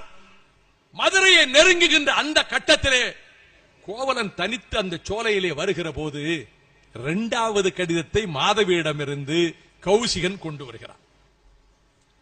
கௌசிகனுக்கு இது கோவலன் தானான்னு சந்தேகம் வந்துருது. கோவலன் தானா என்று சந்தேகம் வந்து மாதவி கவலைப்பட்டு சொல்லுவதை போல 2 வரிகளை சொன்ன உடனே இவன் போய் நீ யாருன்னு கேட்கிறான் கௌசிகன். ஆஹா, இவன் கோவலன் தான் என்று கடிதத்தை தருகிறான். இப்பொழுது கோவலன் அந்த கடிதத்தை வாங்குகிறான். முதலில் எழுதிய கடிதம் காதல் கடிதம். கலவி மயக்கத்திலே மீண்டும் திளைக்க வாரீர் என்று அழைப்பு விடுக்கின்ற காதல் கடிதம். இந்த கடிதம் தன்னிலை விளக்க கடிதம். ஏன் தெரியுமா? அவனது பெற்றோர் துன்புற்று எல்லா திசைகளுக்கும் தேட ஆள் அனுப்பிட்டாங்க. கோவலனின் பெற்றோர் எல்லா திசைகளுக்கும் ஆள் அனுப்பி விட்டார்கள். மாதவி எழுதுகிறாள், அடிகள் முன்னர் யானடி வீழ்ந்தேன், வடியா கிளவி மனக்குழல் வேண்டும், குறவர் பணி அன்றியும் குலப்பிற பாட்டியோடு இரவிடை கழிதற்கு என்பிளை பறியாது கையறு நெஞ்சம் கடியல் வேண்டும் எழுதுறான். இரவு வேளையில் உங்கள் பெற்றோருக்கும் தெரியாமல் நல்ல குலத்திலே பிறந்த உங்கள் துணைவி கண்ணகியோடு நீங்கள் போவதற்கு நான் எந்த தவறும் செய்யவில்லை. ரொம்ப திருத்தமாக எழுதாத கடிதம். வடியா கிளவி என்னை பொறுத்தருள வேண்டும் என்று அடிகள் முன்னர் யான் அடி வீழ்ந்தேன். அடிகள்ங்கிறான், காதலன் அல்ல கோவலன், இப்பொழுது அடிகள்ங்கிறான். உங்கள் காலில் விழுகிறேன். உங்கள் பெற்றோர் மனம் கவலைப்படும்படியாக இரவோடு இரவாக குலத்திலே பிறந்த கண்ணகியோடு போனீர்களே, நான் எந்த தவறும் செய்யவில்லை. மாதவி குற்றமற்றவள் என்று உணர்கிறார். இதை எதற்காக குறிப்பிட்டேன் என்றால், தாளை மடலிலே கடிதம் எழுதுகிற வழக்கம் எனக்கு இருந்தது. அடுத்து பனை ஓலையிலே எழுதினார்கள். ஜனநாயகத்துக்கு உயிர் கொடுத்த மக்கள் தமிழர்கள் மன்னராட்சி காலத்திலேயே. ஆம், மன்னன் மகன் தவறு செய்தாலும் தேர்காலில் இடத் துணிந்தான் என்ற சரிதத்தை சொல்லுகின்ற நாடல்லவா. தன் மகனே ஆனாலும், ஒரே மகனே ஆனாலும், மைந்தனே ஆனாலும் தேர்காலில் இடத் துணிந்தானே. திருவாரூரிலே ஆரூர் சோழன் அவன் பெருமை பேசுகிற நாடல்லவா. அங்கே ஐம்பெருங்குள் இருந்தது, எண்பேராயம் இருந்தது மட்டுமல்ல, உள்ளாட்சி தேர்தல் இருந்தது. இந்த உள்ளாட்சி தேர்தலிலே குடவோலை முறை இருந்தது. பனை ஓலையிலே எழுதுகிற பேரை எழுதி உள்ள போட்டுருவாங்க. தேர்தலில் போட்டியிடணும்னா சில தகுதிகள் இருக்கணும். நேரம் இல்ல சொல்ல, போட்டியிடுவதற்கு சில தகுதிகள் இருக்கணும். வச்சிருக்கிறான் தமிழன் அன்றைக்கு, யார் யார் போட்டியிடலாம், யார் யார் போட்டியிடக்கூடாதுன்னு. எலெக்ஷன் கமிஷன்லாம் ஒண்ணு அங்க இல்ல, அவர்களே ஒரு நெறிய வகுத்திருந்தார்கள். நான் எல்லை தாண்டி போனா ஒரு இம்மி அளவு கூட அரசியல் வட்டாரத்துக்குள்ள வைகோ போக மாட்டான்னு சொல்லி இருக்கிறாரு. நான் அதை தவற செய்ய மாட்டேன். குடவோலை முறையிலே பனை ஓலையிலே பெயர்களை எழுதி உள்ளே போட்டார்கள். கல்லில் எழுதினர், மரத்தில் எழுதினர், தாளை மடலில் எழுதினர், பனை ஓலையில் எழுதினர். அப்படி எழுதியதை பற்றி சொல்லுகிற போது, கயறு பிணி கொண்டு கயறு பிணி குளிசி ஓலை கொன்மார் பொறிகண்டு அழிக்கும் ஆவணமாக்கள். என்ன அழகா சொல்றாயா. அந்த அந்த குடத்துக்குள்ளே பெயர்களை எழுதி போட்டுறாங்க, யார் யார் தகுதி இருக்கோ போட்டி போடுறதுக்கு. இதுக்கு சீல் வச்சிருக்கான் அவன் தமிழ. என்ன அருமையானது, சீல் வச்சிருக்கான். இந்த ஆவணமாக்கள் விருப்பு வெறுப்பற்ற, நடுநிலை தவறாத, அச்சமும் அவலமும் ஆர்வமும் நோக்கி செற்றமும் உவகையும் செய்யாது காத்து ஞமன்கோல் என்ற சீர்மை தாகி சிறந்த பெயர் அரங்கூரபயம் என்று சொன்ன அந்த நாட்களிலே வாழ்ந்த அந்த ஆவணமாக்கள், அறிவார்ந்த அந்த அதிகாரிகள், ஆய்வாளர்கள், இந்த மேல இருக்கிற இந்த இலட்சணம் இருக்குல்ல, அதை நீக்கிறாங்க. பொறிகண்டு அளிக்கும் ஆவணமாக்கள் கயறு பிணிக்கொண்டு குளிசி ஓலை கொன்மா. இது பனை ஓலையில பேரை எழுதி உள்ள போட்டிருக்கான், எழுத்து. இதையும் அகநானூறு சொல்லுகிறது. அதை விட இன்னொரு காட்சி, போர்க்களத்திலே மடிந்த வீரனுடைய வயிற்றை கிழித்து குடலை பற்றி எடுத்துக்கொண்டு போகிற பருந்து, குடத்துக்குள்ளே இருக்கக்கூடிய குடவோலையில் இருக்கக்கூடிய ஓலையை எடுப்பதை போல இந்த வீரனின் குடலை எடுத்துக்கொண்டு பருந்து பறக்கிறது என்று அந்த கவிதையினுடைய அடுத்த வரிகள் வருகின்றன. ஓலையில் எழுதினானா, துணியில் எழுதுகிறான். தலையாலங்கானத்து செருவென்ற நெடுஞ்செழியனும் பாண்டிமாதேவியும் அவர்கள் அந்தப்புறத்திலே அமளிமிசை இருக்கின்ற அவர்களுடைய படுக்கை அறையிலே அந்த கட்டிலுக்கு பக்கத்திலே திரைச்சீலை கட்டப்பட்டிருக்கு. நெடுநல் வாடையில் வர்ணிக்கிறார். அதில் நிலவு சந்திரன் ரோகிணி மீனை தழுவுவதைப் போல மெழுகினால் எழுதி வைத்திருக்கிறார். அக துணியில் எழுதுகிறார். கல்லிலே, மரத்திலே, தாளை மடலிலே, ஓலையிலே, துணியிலே எழுதுகிறார். இப்படிப்பட்ட எழுத்துக்கள் நிரம்பி இத்தனையும் இருந்ததல்லவா? இதை பாதுகாக்கப்பட வேண்டிய அல்லவா? கடல் அழித்ததல்லவா? கடல் மட்டுமா அழித்தது தோழர்களே? நூலகங்களை கொடியோர் அழித்திருக்கிறார்கள். இயேசு பிறப்பதற்கு 48 ஆண்டுகளுக்கு முன்னால் ரைன் நதி கரையிலே இருந்து ஜூலியஸ் சீசர் ரோமானிய படைகளோடு எகிப்திலே இருந்து 129 கல் தொலைவிலே இருந்த அழகிய நகரமான அலெக்சாண்ட்ரியாவுக்கு வருகிற போது 7 லட்சம் நூல்களை கொண்ட அலெக்சாண்ட்ரியா நூலகம் அங்கே இருந்தது. The greatest library of the world. 7 லட்சம் புத்தகங்களை கொண்ட அலெக்சாண்ட்ரியா நூலகம் தீயிட்டு கொளுத்தி சாம்பலாக்கினார்கள். மீண்டும் நூலகம் எழுப்பப்பட்டது. 400 ஆண்டுகளுக்கு பின்னர் ஏறத்தாழ கிபி 389 வருடத்தில் ஈஸ்டர்ன் ரோமன் எம்பையர், கிழக்கிய ரோமானிய பேரரசனுடைய சக்கரவர்த்தி தியோசிடேசுடைய கட்டளையின் பேரிலே வந்த மீண்டும் அதே கிழக்கு ரோமானிய வீரர்கள் இரண்டாவது முறையும் அலெக்சாண்ட்ரியா நூலகத்தை தீ வைத்து கொளுத்தி சாம்பலாக்கினார்கள். அதே கொடுமை அலைகடலுக்கு அப்பால் 18 கல் தொலைவில் இங்கும் நடந்தது. இலங்கை தீவிலே 13ஆம் நூற்றாண்டிலே புலனர்வாவிலே இருந்த நூலகத்தை சிங்களவர்கள் தீயிட்டு கொளுத்தினார்கள். 3 நூற்றாண்டுகள் கழிந்தது. 16ஆம் நூற்றாண்டில் கண்டியிலே அதே சிங்கள கொடியோர் நூலகத்தை கொளுத்தி சாம்பலாக்கினார்கள், நூல்களை சாம்பலாக்கினார்கள். 1981 வருடம் 2 லட்சம் புத்தகங்கள் ஆரிய கருவூலங்கள் இருந்த யாழ்ப்பாண நூலகத்தை தீயிட்டு கொளுத்தினார்கள். நூல்கள் எல்லாம் எரித்து சாம்பலாக்கப்பட்டன. இங்கேதானே புறநானூறு இருக்கிறது, கணைக்கால் இருமுறையின் தன்மான உணர்வை சொல்லும் பாடல் இருக்கிறது, வீரத்தை போதிக்கும் பனுவல்கள் இருக்கின்றன. இவை அழிக்கப்பட வேண்டும் என்று சிங்களவர்கள் தீயிட்டு கொளுத்தினார்கள். என்னுடைய அருமை சகோதரர்களே, எழுத்துக்கு சக்தி அதிகம், அந்த கருவறைக்கு மிக மிக வலிமை அதிகம். ஓவிய எழுத்து என்று சொன்னேன் அல்லவா தொடக்கத்தில், அதுபோல ஒரு ஓவிய எழுத்து, ஒரு ஓவியம். ஓவியம் என்றால் இது சைத்ரீகன் தூரிகையிலே தீட்டிய ஓவியம் அல்ல, ஒரு புகைப்பட கலைஞர் எடுத்த படம். சைத்ரீகன் தீட்டுகின்ற ஓவியத்தை போலத்தான் விஞ்ஞான வளர்ச்சியின் காரணமாக கேமராவிலே எடுக்கிற படம். இதுவும் எழுத்துத்தான். என்னுடைய தொடக்கத்தில் அடையாள எழுத்து இருந்ததை போல, ஓவிய எழுத்து இருந்ததை போல, பிரமிடுகளிலே ஓவிய எழுத்து இருப்பதை போல, புகைப்படமும் ஒரு வகை ஓவியம் தானே. இது ஒரு ஓவிய எழுத்து. இந்த ஓவியம் எந்த ஓவியம்? 1972 வருடம் ஜூன் மாதம் 8ஆம் தேதி சைகோனிலே, வியட்நாமிலே வீதியிலே அமெரிக்காக்காரன் தந்த ஆயுத பலத்தோடு, அவன் தந்த விமானங்களை பயன்படுத்தி ஹோசிமின்னுடைய வியட்காங் வீரர்களை அழிக்க, வியட்நாமிய மக்களை கொல்ல ஆகாயத்திலே இருந்து குண்டுகள் வீசப்பட்ட போது பான் கி ஹின்பக் என்கின்ற 9 வயது சிறுமி அந்த குண்டு வீச்சிலே உடம்பிலே தலையிலே எல்லாம் நெருப்பு கங்குகள் பட்டு வீதியிலே பிறந்த மேனியோடு, ஆடை இல்லாத பிறந்த மேனையோடு தெருவிலே ஓடி வருகிறாள். 72ஆம் வருடம் ஜூன் மாதம் 8ஆம் தேதி பான்கி கின்பக் என்கின்ற 9 வயது வியட்நாமிய சிறுமி, இதை ஒருவன் புகைப்படம் எடுத்தான்.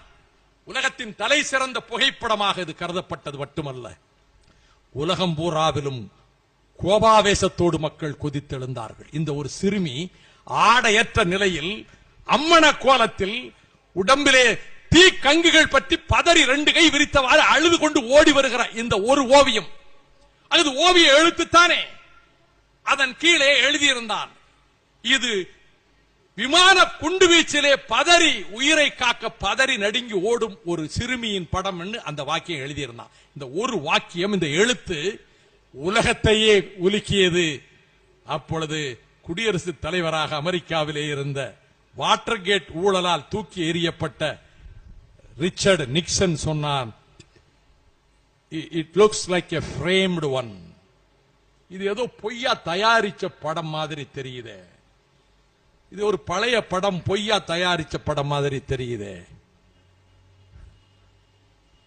14 மாதங்கள் அந்த சிறுமி ஆஸ்பத்திரியில் இருந்து 17 தையல்கள் போட்டு காப்பாற்றப்பட்டார். ஒரு 9 வயது சிறுமி இப்படி ஓடுகிற காட்சி உலகத்தை உலுக்கியது. அந்த ஓவியம் எழுத்து, ஒரு வரியினுடைய வாசக எழுத்து, என் தமிழ் சமுதாயமே, இது சிந்தனை பேரவை தானே. இந்த தமிழ் இன அழிவு ஏற்பட்டிருக்கின்ற, பேரழிவு ஏற்பட்டிருக்கக்கூடிய இந்த வேளையில் சொல்லுகிறேன், ஒருவன் அல்ல, இருவன் அல்ல, 8 தமிழ் இளைஞர்கள் ஆடைகள் அப்புறப்படுத்தப்பட்டு அம்மன கோலத்தில் கண்கள் கட்டப்பட்டு கைகள் கட்டப்பட்டு கைகள் பின்புறமாக கட்டப்பட்டு நிர்வாணமாக இழுத்து வரப்பட்டு சிங்கள சிப்பாய்கள் எட்டி மிதிக்க மண்டி போட்டு உட்கார வைத்து பிடரியிலே எந்திர துப்பாக்கியாலே சுட துடிதுடித்து செத்தானே ரத்த வெள்ளத்தில் 8 தமிழர்கள் 9 வயது சிறுமி பதறி ஓடி வந்த காட்சி உலகத்தை உலுக்கியது. உலகத்துக்கு ஆடை அணிகின்ற கலையை கற்றுக் கொடுத்தவன் தமிழன். முதலாக உடைகள் அணிகின்ற கலையை கற்றுக் கொடுத்தவன் 8 தமிழர்கள் அம்மணமாக்கி சுட்டுக் கொல்லப்பட்டார்கள். இதுவும் இணையதளத்திலே வந்திருக்கிறது, சேனல் போரிலே வந்திருக்கிறது. நானிலமே தமிழ் சாதி இந்த நானிலத்திலே மனித குலத்திலே சேர்க்கப்படவில்லையா? இந்த உணர்வுகளை ஏற்படுத்துவது எழுத்துக்கள். எழுத்துக்கள் கொண்டு வருகின்ற காட்சிகளே எழுத்துக்கள். அப்படியானால் நான் கேட்கிறேன், என் கல்லறைக்குள்ளே நான் கிடப்பேன் செத்து போன பிறகு, என் புதைகுழிக்கு மேலே வளர்கின்ற புத்தரைக்கு மத்தியிலே மலர்கின்ற ஒரு பூவை நீ முத்தமிடுவையானால் உன் மூச்சுக்காற்றினுடைய வெப்பத்தை என்னுடைய புருவங்கள் உணரும் என்று சொன்னானே ஜோரிசோல். ஐயோ தமிழா, எல்லாளன் நடுகளை உடைத்தெறிந்து விட்டானே, மாவீரர் கல்லறைகளை உடைத்தெறிந்து விட்டானே, வாழ்க்கை வசந்தங்கள் சுகங்களை தேடாமல் இளம் பிராயத்தில் வாலிப வயதில் மண்ணின் உரிமைக்காக மடிந்தார்களே அவர்களுடைய கல்லறைகளை எல்லாம் உடைத்து எறும்புகளை உடைத்து வீதியிலே வீசிவிட்டானே. என்ன செய்ய போகிறோம்? எலும்புகளை உடைத்து வீதியிலே வீசுகிறான். மாவீரர் கல்லறைகளை உடைக்கிறான், எல்லாளன் நடுகளை உடைக்கிறான், திலீபன் கல்லறையை உடைக்கிறான். எங்கும் நடக்கவில்லை. ஹிட்லர் செய்யவில்லை, இடியமீன் செய்யவில்லை, முசோலினி செய்யவில்லை, மிலோசெவிக் செய்யவில்லை, உமர் அல் பசீர் செய்யவில்லை. ஆனால் ஐநாவினுடைய பொதுச் செயலாளர் மூவர் கொண்ட குழுவை அறிவித்திருக்கின்றாரே போர்க்குற்றங்களை விசாரிக்க வேண்டும் என்று. அங்கே இனத்தை அழித்தான், 7 நாடுகளின் ஆயுத பலத்தோடு போர் முனையிலே தோற்கடித்தான். எல்லாவற்றுக்கும் மேலாக உதிரம் சிந்தி உயிரை கொடுத்து தாயக விடுதலைக்கு போராடியவர்களின் கல்லறைகளை உடைத்து எலும்புகளை உடைத்து ரோட்டிலே போடுறானே, உலகத்தில் இதுவரை உண்டா? ஆனால் நான் தெரிவிக்க விரும்புகின்றேன், உலகெங்கும் இருக்கக்கூடிய தமிழ் சமுதாயம், நான் வரலாற்றை எல்லாம் சொன்னேனே, நம் பெருமை எவனுக்கு உண்டு? 4000 ஆண்டுகளுக்கு முன்னாலே 5000 ஆண்டுகளுக்கு முன்னாலே அரிய நூல்களை பனுவல்களை தந்தார்களே, மனிதகுலம் வாழ்வதற்காக, மனிதகுலத்தின் வாழ்க்கைக்கு வழிகாட்டுவதற்காக, உலகம் போற்றும் நாகரிகத்தை பண்பாட்டை நிலைநாட்டிய பெருமக்கள் தந்த பனுவல்கள் நூல்கள். அந்த இனம் நாதியற்று போய்விட்டதா? ஆனால் ஒன்றை சொல்ல விரும்புகிறேன், ராஜபக்சே கூட்டத்துக்கு சொல்லுகிறேன், நீ எலும்புகளை உடைத்து எறிகிறாய். அதனால்தான் பிரபாகரனின் படை வீரன் ஒருவன் சொன்னான், சாக போகிற போது தன் தோழனிடம், நான் இதோ சாக போகிறேன், என் துப்பாக்கியை நீ பயன்படுத்திக் கொள், ஆனால் நான் செத்ததற்கு பிறகும் உனக்கு பயன்படுவேன், உனக்கு பின்னால் வரும் வருங்கால வீரர்களுக்கு பயன்படுவேன். ஆம், உங்களுக்கு ஆயுத பற்றாக்குறை ஏற்படுகிற போது என் எலும்புகளை எடுத்துக்கொண்டு நீங்கள் போராடலாம் என்று சொன்னார். அதனால் சொல்லுகிறேன், எலும்புகளைத்தானே உடைக்கிறாயடா, எலும்புகளை எங்கள் மண்ணில் தானே வீசுகிறாய். பகைவனே, எங்களை கொன்றாய், எங்களை மண்ணில் புதைத்தாய், எங்கள் மண்ணை நீ எங்கே புதைப்பாய்? கவிஞர் காசி ஆனந்தன் சொன்னார், சிந்தனை பேரவை, சிந்தியுங்கள். இந்த சிந்தனை சோலையிலே உலவுகிற அரிய வாய்ப்பை பெற்றேன் நான். எழுத்து என்னும் கருவறை வார்ப்பித்து தருகின்றவை மனிதகுலத்தை வழிநடத்தக்கூடியவை, அடிமை விலங்குகளை உடைக்கக்கூடியவை, காலத்தை வென்று நிலைக்கக்கூடியவை. அந்த கருவூலம்தான் ஈரோடு புத்தக திருவிழா. பணிகள் வளர்க, வெல்க. நன்றி, வணக்கம்.